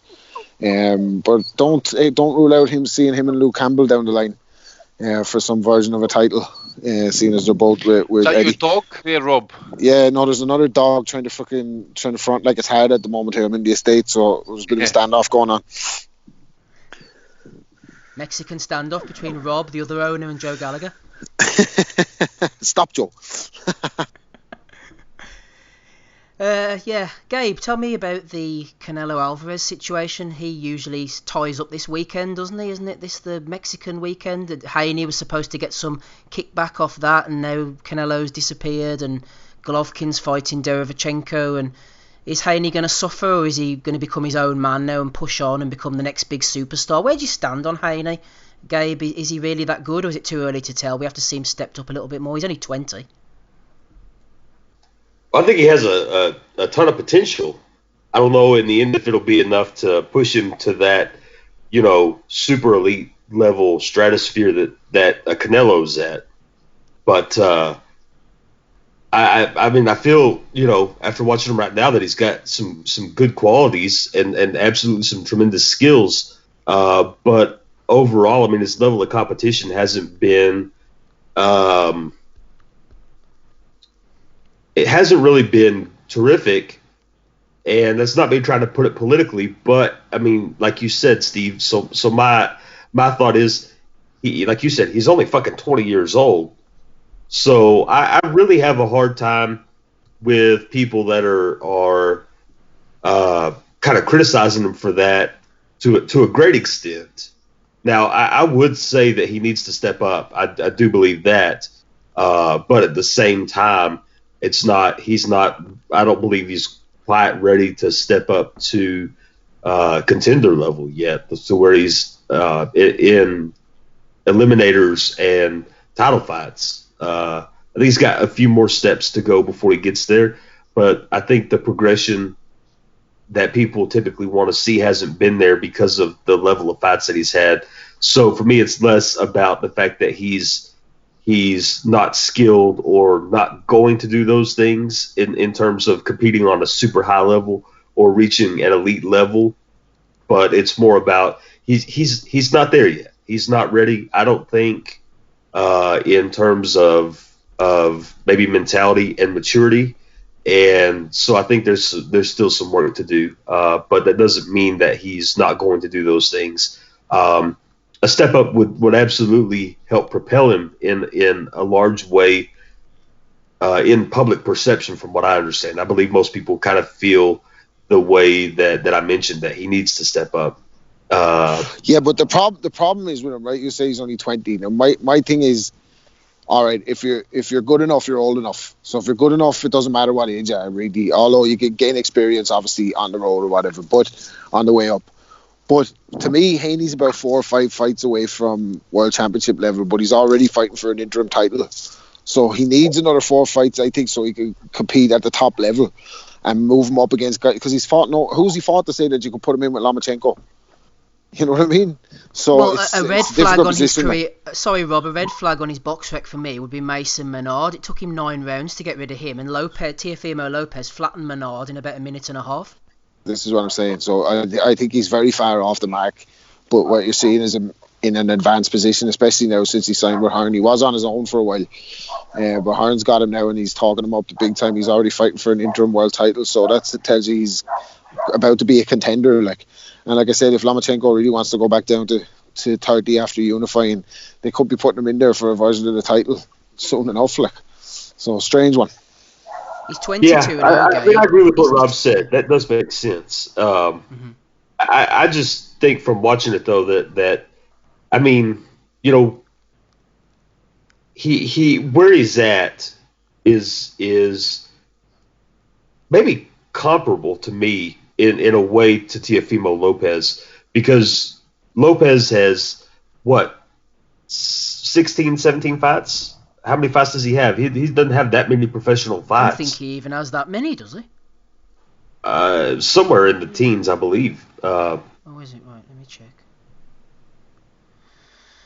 Right, let's check live. Well, I mean, as for Haney, just while I'm checking that, Gabe, he's 22-0. But if you look at the first 10 fights, they were very much learning on the job fights, because Haney turned pro and he was about 17. The first 10, you can pretty much write them off. Yeah, Lopez anyway is 14-0, Gabe. Yeah, see, I mean, I think they're in terms of where they're at. It's a similar level where they've been kind of they're still so young that I think that there's still plenty for them to learn. Like, they haven't seen enough to have learned enough to have really translated that learning into what do you do when, what do you do if, how do you do this, how do you do that type knowledge. Whereas, you know, depending on the number of fights, it does help. But I mean, either way you slice it, I still think that both of those guys are actually still a little bit early in their careers to be at the position that they're in. Of course, Lopez has talked his way there, and there ain't no debating that. I mean, he's fought his way there to some extent, yes, but he hasn't necessarily gotten there solely based on his fighting ability. It's been a little bit of looking good and a lot of bark. So I His dad as well. His dad gave. Mm-hmm. I think he's going to get knocked out by Comey. Yeah, I'm wondering about Lopez's dad. He's a bit like Angel Garcia on having too many peds. I don't know, but he seems to do a lot of talking for his son, put him into a lot of positions that he's maybe not ready for. Looking at the opponent, Andy, we've looked a lot at Devin Haney. Feel free to talk about him.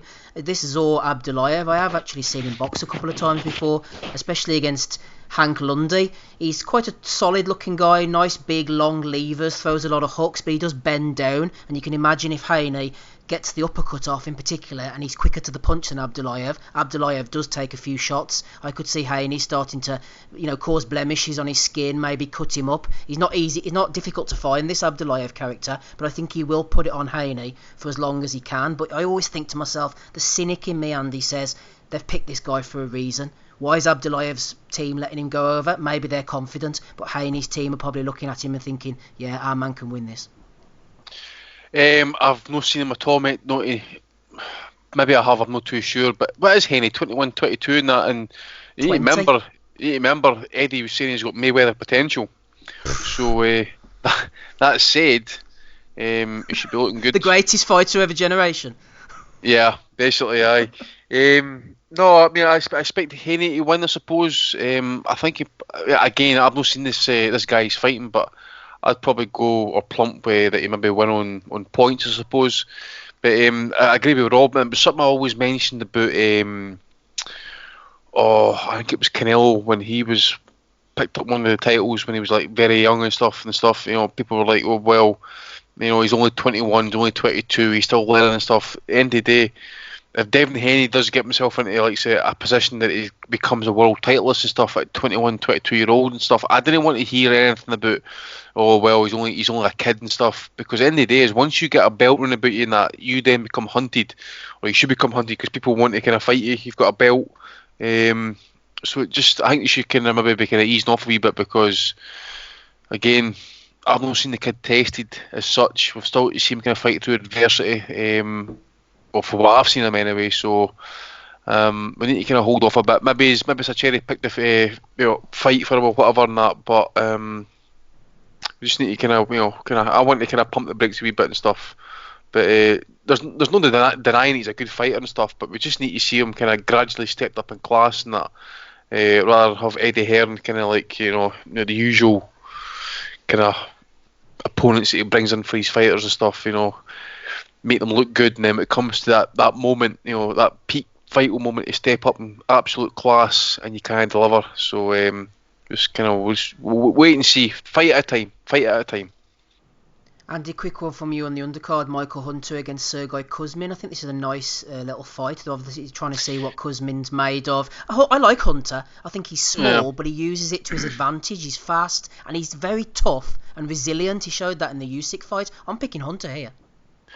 I would probably go with Hunter as well. I know he's not a big heavyweight as such, but Kuzmin, I know, was it the big pole lad that he struggled with in his last fight? I know it was a kind of a split decision or something like that.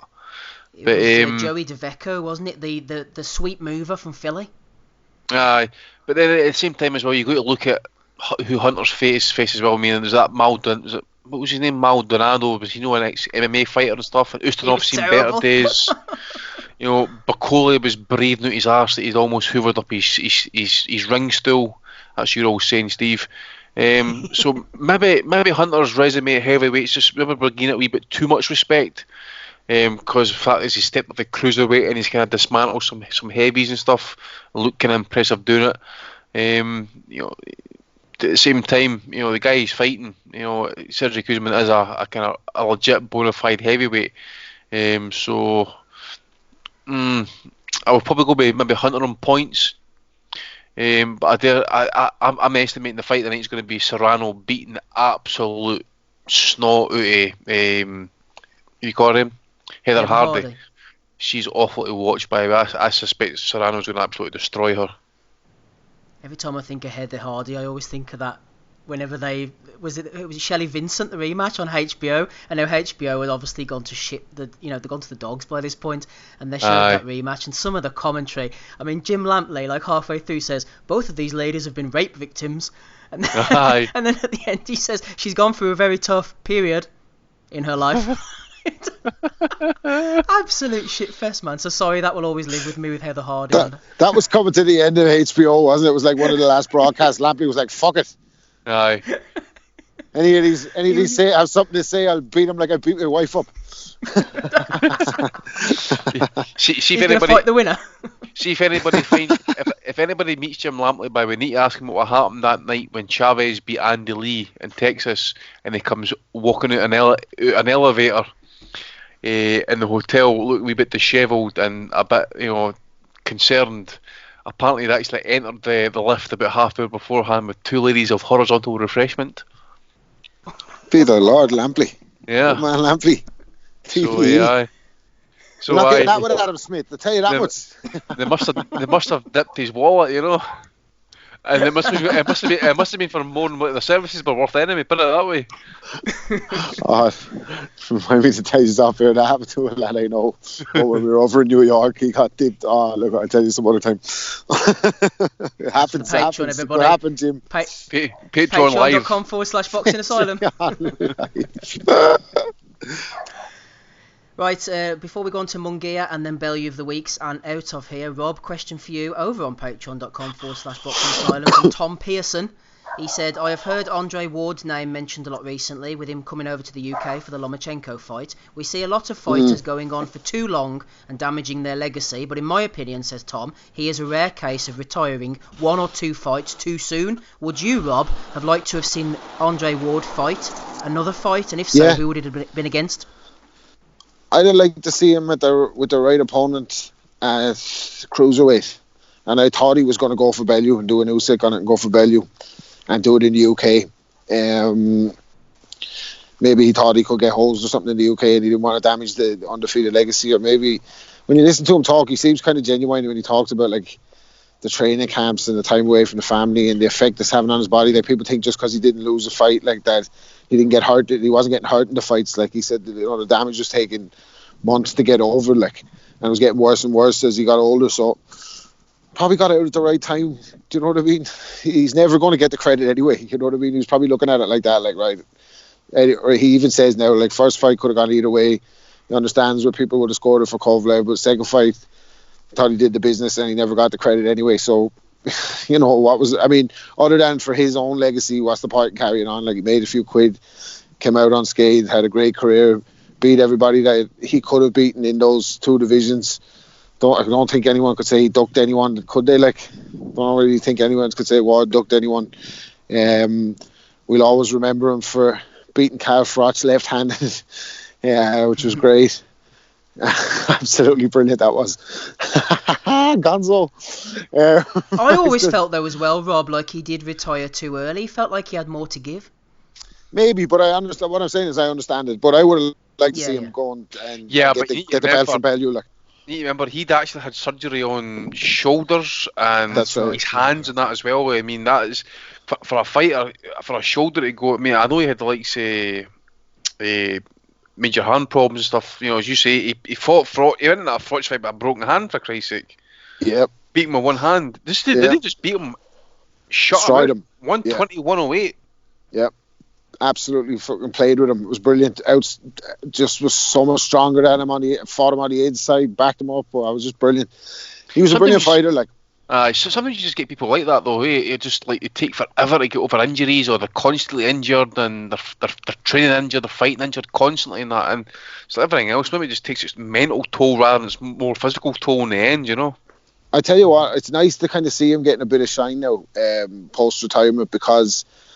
I mean, the fans are always going to think what they want. They think people are boring. That's their opinion. But I think the likes of like Dan Raphael, and I've said this before, like Dan Raphael, Steve Kim, all these dickheads like who just constantly detracted from him. Like rather than say, all right, he's a good fighter, we don't like his style, just constantly rip him about ticket sales in Oakland and contracts and what kind of a character he is and all this. Like his style is boring. Like complete assassination jobs on one of the best fighters in the game, like, and it's nice to see him brains. It's nice to see him like on Rogan and that getting his bit of shine, like, and people recognizing that he was that good, like. Tom and this week he claimed Irish this week, didn't he? In his interview with Carl Frampton, his dad, of course, he's done that before, hasn't he? Yeah. Irish Frank Ward. So he said he would have marketed himself as Irish Andre Ward if he had known to get an extra few quid, like. He's Pat Scottish as well, apparently. So he could come on the pod. Jesus Christ! So he's genetically perfect but environmentally misplaced. Is that what you're telling me? Exactly, dude. Here, boys. Tom Pearson asked the second part of the question. Actually, anybody can jump in on this. He said, "Can you boys think of any other fighters they'd have liked to have kept fighting but retired too early?" So in the same vein as Andre Ward, anybody else you thought could have maybe carried on? Naz. Yeah, it was a bit abrupt after Calvo, but he maybe thought he hadn't got anything left under. Yeah, mentally he got absolutely ransacked against Barrera, man. I'm not.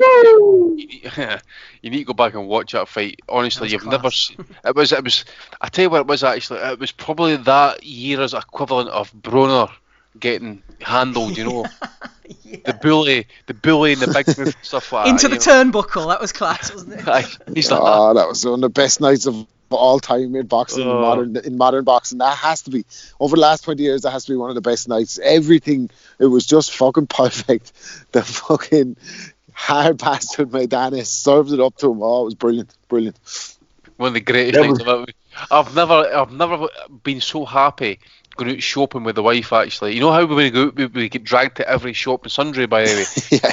And we're quite pleasant and civil for like half an hour, then it gets a bit of a drag and then it becomes a bit kind of anal, then it starts the verbals and it starts the arguments and stuff. Well, no, that day, like, I had a coat hanger in my mouth for the whole day. And I've never looked forward to a podcast ever since, well, probably since Joshua got beat, actually, you know. I was a listener then, but me and my dad, I had my dad up watching the fight, and we celebrated like when Ray Houghton scored against England in 1986 in the fucking sitting room after the result. We were having a party in the fucking place for Madonna. Like, what a fucking night. Brilliant. Just bringing you in, Gabe, I know you wanted to say something on Hamed against Barrera. We were watching it live in a pub. I wasn't a big boxing fan then. I was a bit of a casual, just sort of getting into the sport. And it was 5 o'clock in the morning, whatever it was. And a friend of mine said, I'd love to see Naseem get beat. I think Barrera's going to beat him. And this randomer turns around and says, bet you 50 quid that Naseem destroys him. Bet you 50 quid that Barrera ain't going to win the fight. And because we were only kids at the time and, 50 quid and whatever, my mate goes, nah, you're all right, sort of bottled it a bit. Anyway, come the 12th round, we looked around and that dude wasn't in the pub anymore. There was no sign of him, man, so he should have took the bet. Fuck that guy. Yeah, that's one of my favorite fights. I think you guys probably all know Barrera is one of my all-time favorites. So I've very fond times watching that fight. I mean, I can't tell you how many times I've watched it. Just pure class. Mm-hmm. Everything was working right for one guy. Nothing was working right for the other. Tremendous show. I think Andy is right, though. Naz is certainly a guy that I'd like to have seen carry on if he could have gotten his head straightened out. But, I mean, Barrera got in his head so bad, I mean, he was never coming back from it. And then, I don't know how popular consensus will be on this one, but a guy that I would have liked to have seen carry on a bit longer, would have been, I mentioned him earlier, actually, Joe Calzaghe. I know he wasn't a spring chicken anymore wherever he left, but I still think there was some fights there that he could have made that would have been good to see. Anything else from you, Rob, before we move on? No, but just a reminder to the listeners, if I know we've probably mentioned it before, but when we're on that Barrera Hamed fight, there's a brilliant documentary on YouTube. I don't know who made it, was ITV or Sky, that covers Hamed in the build-up to the Hamed and Barrera in the build-up to that fight, and it gives an amazing insight into where Naseem was in his career. In that, like, he's in the hotel arguing with the hotel that he wants the presidential suite, you know, making demands, like extraordinary demands about, you know, his accommodation and all this, and talking about himself in the third person, that he wants to be treated like a prince because he is a prince. And Manny Stewart saying training is going horribly, he's doing everything wrong, and just looking at all the shit that he was doing. And Barrera's just up in Big Bear, training away in just a regular gym where people off the street can go and train in for nothing. And he's like, he keeps going on about his God, but it's just, when he gets in the ring, it's just going to be me and him. You had the feeling like Barrera was going to do it, but yeah, great fight. Yep, fully back up, Rob. Go and watch that one. Final one again. I'll open it up to anybody. Lee, the alcoholic Frotch, has thrown it into the Mixler chat. He said, who were the best and worst family members of boxers who were involved in their careers, i.e. training, managing or advising? He's thrown in a few as well. Naseem Hamed's brother was awful, apparently. Enzo Calzaghe was obviously a success story. Angel Garcia, Guerrero's dad. Some of the more entertaining ones, said Lee. He mentioned one I was going to throw in, actually, Nathan Cleverley's dad. I remember people commenting on his pad work, said he had the pads too low or too high or something, and that was an indicator that he hadn't got a clue what he was doing. Who is it? Jojo Diaz's dad? I think he knew nothing about boxing and started reading a few manuals and got himself into the corner. Isaac Dogbo's dad, obviously, was much maligned during the second fight against Navarrete. They thought he should have pulled his son out a lot earlier. Any family members anybody wants to throw in there? Gabe?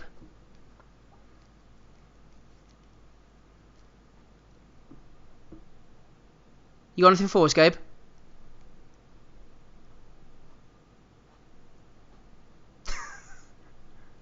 Am I the only one not hearing Gabe, or can anybody else not hear him either? I can't hear him, mate. This happened last time around the same time, didn't it? Gabe's internet must go off or something. It's got staying power issues. His gas tank is an issue. Put another pound in the meter, Gabe. There's MB. Oh, Gabe's jumped off. MB in the chat says Dennis Douglin had his mom in the corner. That's right, he was mommy's boy, wasn't he?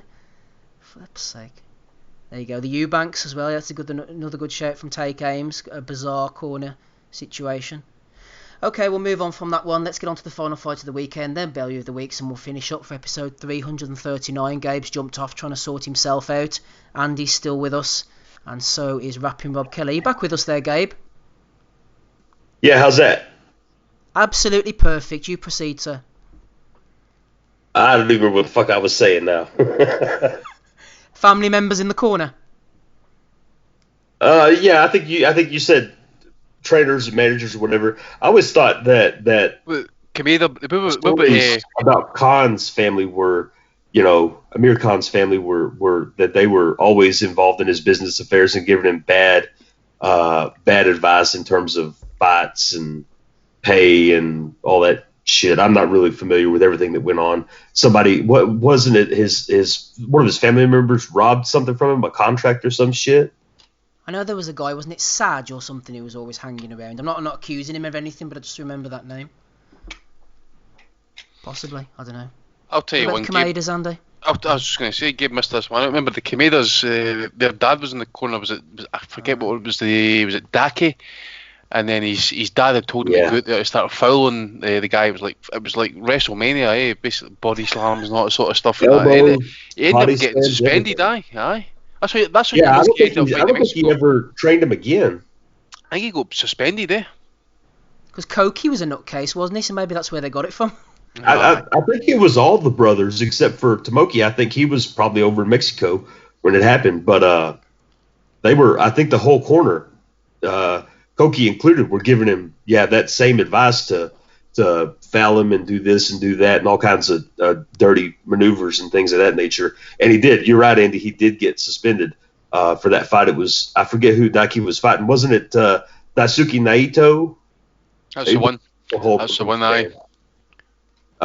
Big rivalry fight, that one. Aye. Because did Koki end up defeating him at some point later down the line? Yeah, he did. He ended up beating. I don't think that one was for a title fight. So he had a weird spell where he won a title, and then I think after his loss to Pong Siklek, won John Cam, he didn't fight for a title there for a little bit. And I think it may have been during that spell, but it may have been for, I think, maybe a WBA strap. I can't quite recall exactly what happened exactly when that fight was or what was at stake, but it was either during a stretch where he wasn't fighting for titles or he had picked up the WBA, I think, Bantam strap? Like, I can't remember. But it was something. Yeah, he moved up after the one John Cam fight, didn't he? Because he was struggling to make the weight, and then he won the vacant WBA against Munoz. Do you remember the Venezuelan? Alexander Munoz. Koki made his reign at bantamweight as champion was pretty average. You know, he had a couple of gift decisions. I remember Hugo Ruiz fight specifically being a pretty much a robbery, actually, in my opinion. Yeah, strange bunch of the Kamedas. I thought it was really close, but I thought he eked it out, to be honest with you. I may be thinking of a different fight, though. I can't remember which ones were which. I know there was a bunch of dodgy shit in his. So, there for a while, I always thought of Japan as being a Texas-like place. If you're the B-side, you don't fucking go there to fight. That's for sure. Because at that point in time, he got quite a few decisions there that could have, I'll put it this way, probably could have gone the other way, I think, in terms of the overall way the fights went. I mean, it was kind of a spell there. Yeah, the guys in the chat reminding us of some more family affairs. Leon Lawson, obviously, jumping in the ring and punching Us Katagi after that first fight. That was an absolutely remarkable situation. And MB has gone right back in time to whenever Ricky Hatton was fighting Stephen Smith, and Stephen Smith's dad, Darky Smith, jumped in the ring complaining that his son kept on getting elbowed, and then he pushed Mickey Van, and Mickey Van disqualified Smith, didn't they? What was that name? It was Stephen Smith's dad, Darky Smith. He was like an old traveller sort. He was a rough and tough guy, and he got fed up with Hatton putting the elbow in on his son. He opened up a cut, and Darky jumped in and pushed Mickey Van, and Mickey Van called it off. And then people started calling him. Well, he was, but I think it was just a nickname. He was Mickey Van's. He'd refereed about 14 of Hatton's WBO title defences, hadn't he? And then that was all called into question at that point, and so he had beef. And then infamously later on, whenever the other Stephen Smith of the Fighting Smith brothers fought in America in the fight where his ear got damaged, whoever had given Jim Lampley the information about him had got mixed up with this Stephen Smith, and he was going, Stephen Smith has fought Ricky Hatton. I think your research has given you the wrong one. Anyway, I'm going off on a tangent here. Rob, let's bring it right back round. Circle to the Dignity Health Sports Park on Saturday evening. Final fight that we'll be looking at. Jaime Munguia, 33-0, defending his WBO title. They're really picking up the dregs of the rankings here. Number 13, Patrick Alotte. Patrick Alotte, man, he got knocked out by Texera. He's the Ghanaian Nightwear, former prison canteen resident. Oh, Jesus. I've never heard of this guy, dude. So I couldn't tell you what he's going to look like, but I know that Munguia didn't look great in his last fight against Hogan, and Hogan should have got the decision, as everybody says. So I don't know. I don't see what the hype is about him. They say, Jesus Christ, if he'd have gone in with Golovkin like that time when they were proposing and the sanctioning body rightly didn't let it go ahead, he would have got absolutely annihilated and probably lost his fucking future career in that one night. Like, so, yeah, exactly. Like, lost so his head. I couldn't have seen him getting a win there and that. Like, or anywhere at 160 based on his last performance. So, no doubt they're bringing this guy in to be drilled over like in a non-event fight, but hopefully the Ghanaian Nightmare puts it up to him and further exposes Munguia. I wasn't convinced the first time I saw him, and now ever since the Hogan robbery, I'm firmly off the hype train. Like, so let's see what he does. But I know they're rushing him because they need a replacement Mexican superstar for whenever Canelo retires, but I don't think it's going to be him somehow. I don't think so. Maybe feed him to Canelo, but he's looking worse in every fight at the moment. Alotte in 2016 did go the distance with Kanat Islam, someone who I've been quite high on. He has a go. He fought against Texera, came out, threw a lot of shots, just got absolutely banjoed in the second round. He will throw punches, Andy, against Munguia, but you'd imagine Munguia will just get him out. I don't know if he'll get him out of there, but he'll just keep throwing and maybe an accumulation stoppage. Most interestingly, about Alotte, you'll be interested in this, Andy. He's fought in the canteen no less than 9 times. 9 times. Oh, he's going to win then, isn't he? It's going to happen. He's probably if he's fought in the canteen, he's probably fought in the Picum stadium and that as well, which were all the greats that fight out. But so did you say this fight's still for that title that he's got at 154? I thought he was moving up in weight, Munguia. Well, he was supposed to be, but he's defending his title against the WBO number 13, Mr. Alotte. Well, I'm going to say Munguia probably shades it on the cards. To me, his last couple of performances have suggested that it's a guy who's facing burnout. His team are really wringing the best out of him. I've said it before. But I'm going to say he's going to win this fight, but he's going to probably have to go a distance, and it's going to be something like a majority decision victory or something like that. Yeah, Johnny Clash in the chat. I don't know what's going on with Islam. I think it's politics. I think it's boxing politics rather for Kanat Islam at the moment. That's holding him up. I don't know why he's not fighting. Yes, High God Plodder. It is actually the prison canteen, and Andy's right, by the way. The Buchan boxing arena. He's fought there the last 3 times. Fights with his hands down. He's going to get stopped by Munguia, I think, in about 8 or 9 rounds. Ryan Garcia on the undercard, Gabe, going against Avery Sparrow. That sounds like someone who's going to hold up with a lot of resistance. Expect Garcia to get rid of him. Very briefly on Munguia, Gabe, against Alotte.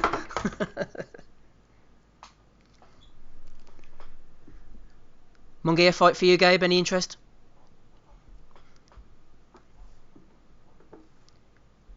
Gabriel. And then it's obviously crashed again. Are you there, Avery Gabe? Avery Sparrow sounds like he could be a bad guy in the wire. You with us, Gabe? Probably shooting the head off rattlesnakes again. No, we'll forget about him. I forgot to ask you all, by the way, for your predictions on the Fury fight. I think that Wallin, by the way, is going to last a little bit longer than some people think. Rob, I'm going for Tyson Fury TKO 10. Do you want to give us a final prediction? I forgot to ask you.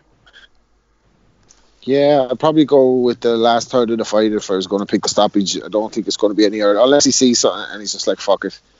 You know what I mean? You're not getting paid for overtime, let me take him out in 2 or something. Like Andy said, he could probably win it whenever he wants to, but I think he probably put a few rounds in the bag. Hoping your man's not awkward enough with the southpaw to kind of stretch it out, but you know Fury's not a massive puncher either, so unless he custs him and busts him up, I probably think the last third of the fight will stop it.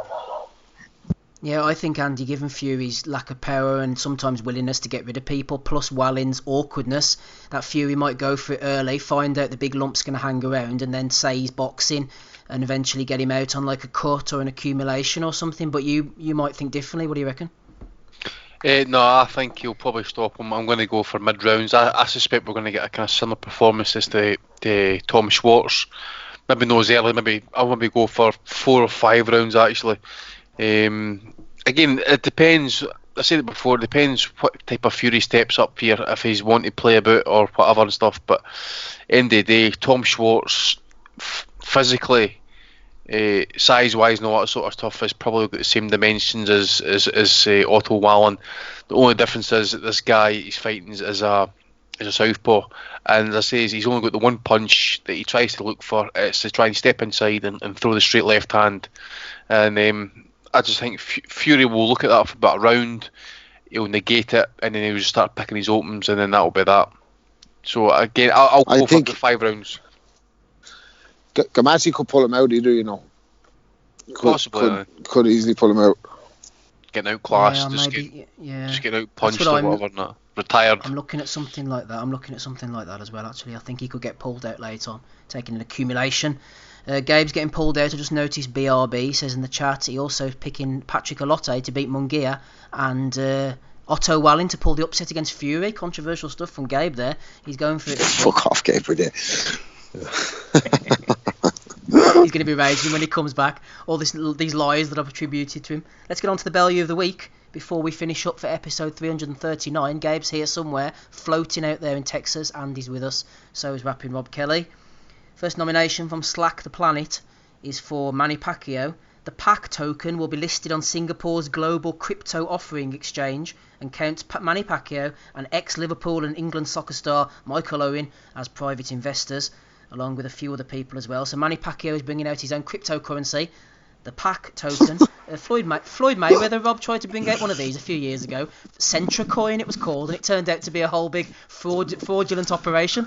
I remember that, actually, aye. And now he wants to be the next kebab man. He wants to be Kebab Aram.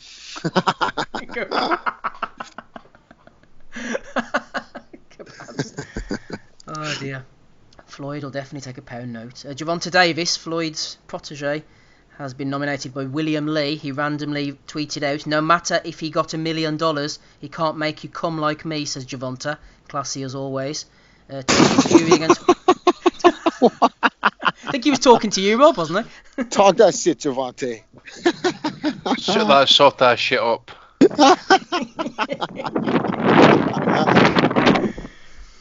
Oh gosh, nomination for Gervonta. Fury versus Wallin, we were just talking about it there. It's been nominated by Trading Leather Boxing. The Mayan belt is on the line, everybody. AIDS, says Leather Trading. Laughing at that one. Announce the sympathy belt, I say.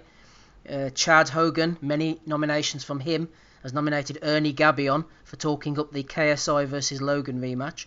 Brian has also nominated Clarissa T-Rex Shield, who got catfished this week, hoodwinked by the Bristol Post's #1 boxing reporter Andy Pops. "This dude created fake messages of me," says Clarissa. "I'm sorry, I can't be mad because I'm just that famous now, but still, that's sick shit. Can't believe, Rob, she's going on at one of the top boxing writers of our time." Your man he got her with a character out of it that's a reference to your man out of The Office, Harry Gizmo or something. I don't believe it. The catchphrase on his Twitter was, "I don't agree with that in the workplace." And she went for it. He's seen the emails. That was Sam Karp catching her as well. Tony Bellew, "Been up in my training game lately," he says, "thanks to Do the Unthinkable. Was 17 stone, now 16.2, and he put up some very impressive photos where he looked quite fat in one photo, then he looked quite fat in a second one, and he still looked a little bit fat in the third. A bit like Alex Jones on the pills here. Not sure what Tony's up to, but Jimmy Tunn nominated him for his new diet regime, Rob. Leave him alone. He just wants to get on with his diet and show it to everybody and get on with his life without everybody bothering him." Oh, Tony. Brian has nominated Bill Poster. "I know bugger all about boxing," he says. You should join us. "And even less about punditry. I do know that Spencer Fearon is one of the nicest and most genuine people you'll have the good fortune to meet. Hopefully not. Hopefully never meet him." Leslie Allen has been nominated by Toby. "Anyone who says Loma is pound for pound king is on drugs. He's not even the best from 130 to 135. Chris has been nominated by Ian McKenzie. "As much as I like Usyk, he got flat out outboxed by Bellew. I mean, he ultimately overpowered Bellew. Wish that being said, I'd still take Usyk in a match against David Hay." I don't think he was flat out outboxed, Chris, to be honest. Come on, give your head a shake. JB Boxing has got nominated. I'm not sure who by, apologies, but he was raging at a Boxing Kingdom spoof. They said that the Ruiz against Joshua rematch was going to be £49. JB got stuck into this one. "I can't fucking believe this is £49. You're taking the piss." Goes to USA, saying pay-per-view is dead, it's all about DAZN. Then Eddie puts this on at £49 in the UK. What a prick. It's because he knows not many will go to Saudi Arabia and pay it. It's just a spoof, JB. It's just a spoof. Simon Says Ware was nominated Stephen Bolingoli. Katie Taylor could beat both men, she says. This was way back in 2014. I think it must have been a slow day for Si. Chad Hogan has nominated Joe Gallagher and Paul Butler. Paul Butler has been added to a new Liverpool show, New Kids on the Block. What do you think about this guy, Rob? This Paul Butler, he could be one for the future.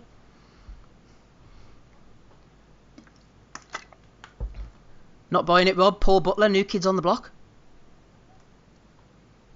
Can you hear me?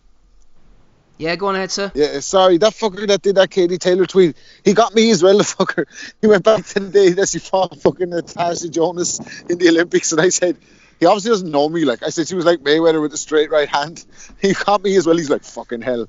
That's fucking 2012, I looked at it this morning, I was like, I didn't say that. And then I was like, oh shit, it must have been the day. the fucker. Wolverhampton's finest, Simon says, "Well, man, he's caught you out there, Rob." Like Clarissa Shields. Bastard. Fucking hell. Yeah, well, I was value of the week for me. I was giving it to Clarissa Shields, and then I got caught the same way. Fucking hell. Well, not quite the same way, because I did say it.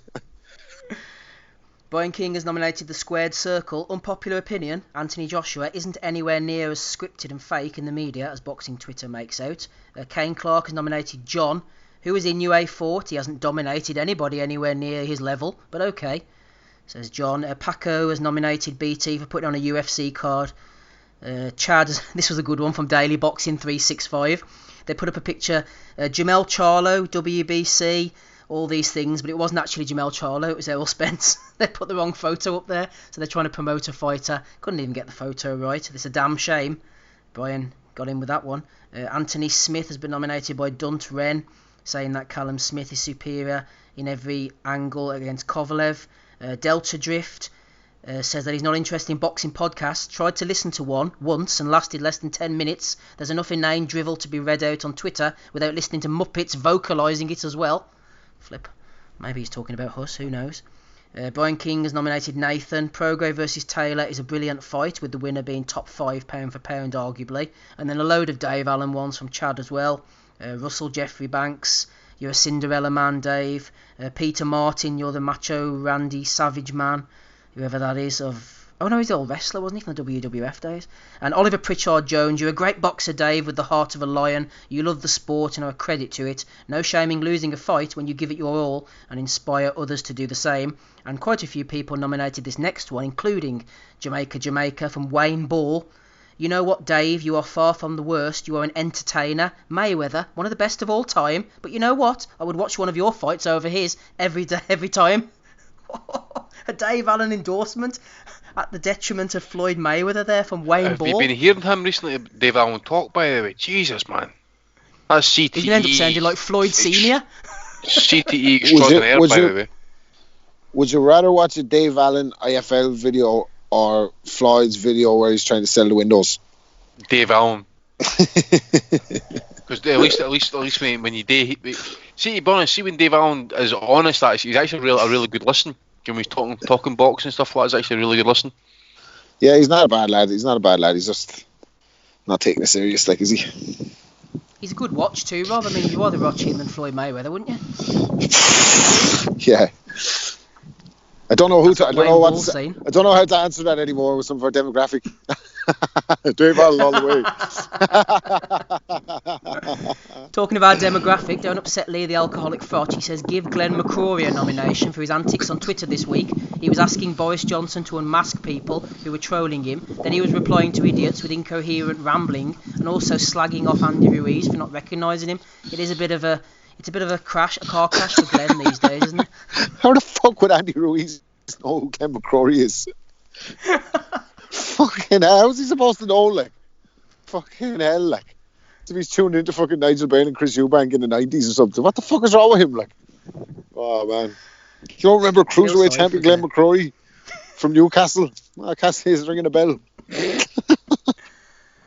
He loves a drop of the juice, doesn't he? He's had more wives than Henry VIII. It's just not going well for him, man. Go on, Glenn. Poor old Glenn. Alright, okay, that's all the ones that I've got. A strong front runner is Wayne Ball for me, saying that he'd rather watch Dave Allen than Floyd Mayweather. You've always got a few good ones for us, Rob. Who are you going to bring to the table this week? Oh, I've got a few. Can you hear me, yeah? Yep.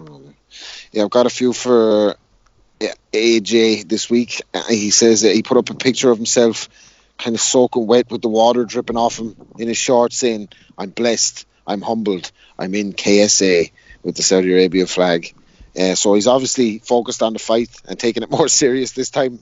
And then he said in his speech, I want to be an ambassador for elite championship level fighting, if nothing else. So that's obviously part of his journey. He doesn't care about the belts anymore. He wants to be an ambassador for elite championship fighting. So yeah, what a plonker, like him. You know what, Rob? According to the Squared Circle, he's not as fake and scripted as boxing Twitter people like you make out. Yeah. No, that photo definitely wasn't scripted or anything. It was definitely just his mate just snapped him when he was sitting there with the water dripping off him and his hand wraps on, posing. What a big fucking plonker. posing and pouting. Exactly. Haven't heard much from him lately. So He may be retired too early. did Eddie Hearn get a nomination for putting up that KSI Logan Paul fight?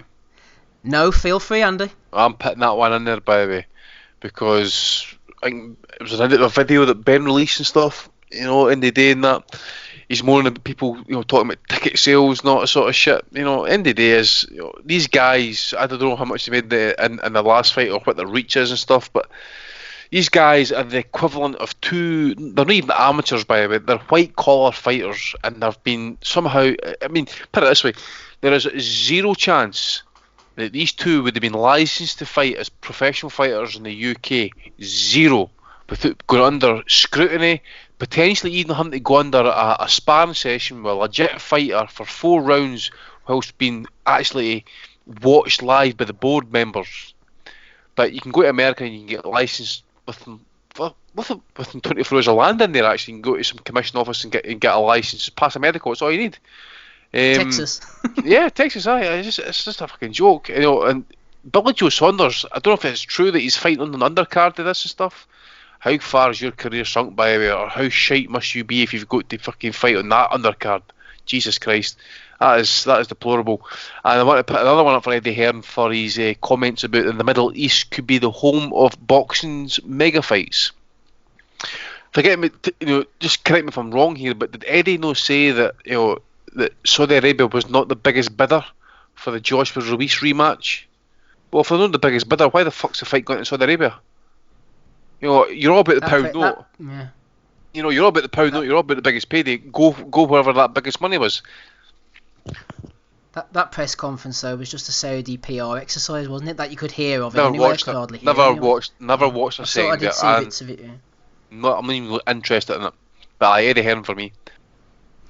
Eddie Hearn for Andy. Take Ames has sent in a picture of Shrek that's been mocked up to look like Dave Allen. We'll happily throw that one in as well. Nigel Belly of the Week from JG for Nigel Benn announcing his comeback, and they're saying that apparently the opponent could be Sakio Bika, who would batter him, says Lee the Alcoholic Frotch. It'll probably be Adonis Stevenson if Matchroom has anything to do with it, says JG. MB says shout out to Porky Russ, who got trolled into driving to London for an Alan Minter interview. Yeah, that was bad form on old Russ, wasn't it? Any nominations from you, Gabriel? If you're back with us? No. Nothing from Gabe. So you're going for Eddie Hearn, Andy? Is that your nomination indeed? Yep. Okay, nomination for Eddie. I'm going to go for Tony Bellew. It's about time we pulled him back into the limelight, I think. He's been trying to keep a low profile, trying to lose weight in secret, trying to sweat off those pounds, but it's time to bring him back out again. He's been doing these 40 interviews during Fight Week on the IFL channels and Boxing Social and all that. Just wants to be left alone, not on this show. Tony Bellew, you're the main man. I'm nominating you. So one for Tone, Rob, one for Eddie Hearn. Who gets your vote this week? Eddie Hearn's a strong contender, especially added to that he said that this fight is one of the biggest heavyweight fights of all time. Isn't he whole? The biggest heavyweight fight of all time. You see it was like the Thriller Manila and the Rumble and Tango and all that sort of stuff. Absolutely. He'd say anything, this fella. This is a guy who's putting on a fight between two YouTubers on Sky Sports pay-per-view. Like, give me a break. If Billy Joe Saunders on the undercard, he's an absolute disgrace. So it has to really go for him. But honourable mention to Bellew for cutting 14 pounds nice and easy. That's going to be great exposure for Saunders on the undercard, though, in all fairness. All the people, the millions tuning in after the first round, and then all the millions tuning out after about round 7, when he's winning death by 1,000 cuts. Shocking state of affairs. Anything is... Oh, and AJ as well for bringing out Shannon the Cannon. That was the secret weapon at the fucking press conference. Shannon Briggs. Yes, Shannon has overcome adversity. What the fuck? Shannon got popped for steroids. What are you talking about? He hasn't overcome adversity. He's fucking right back where he started. Shannon knocked Vladimir off a wakeboard. What the fuck? Like, what has Shannon Briggs done that he's fucking some example for fucking to heavyweight champions in 2019? Fucking hell! Last time Shannon Briggs was the champion, fucking there wasn't even the internet. Although saying that, Rob, former Shannon the Cannon victim Sergei Lyakovich is coming back to fight again next week. I saw that. Maybe he can fight on the Ben undercard. That's bad. That's bad, isn't it? Jesus Christ. Right, Gabe, put us out of our misery. Who's the final one for you? Edward. Edward Hearn. Congratulations, Edward.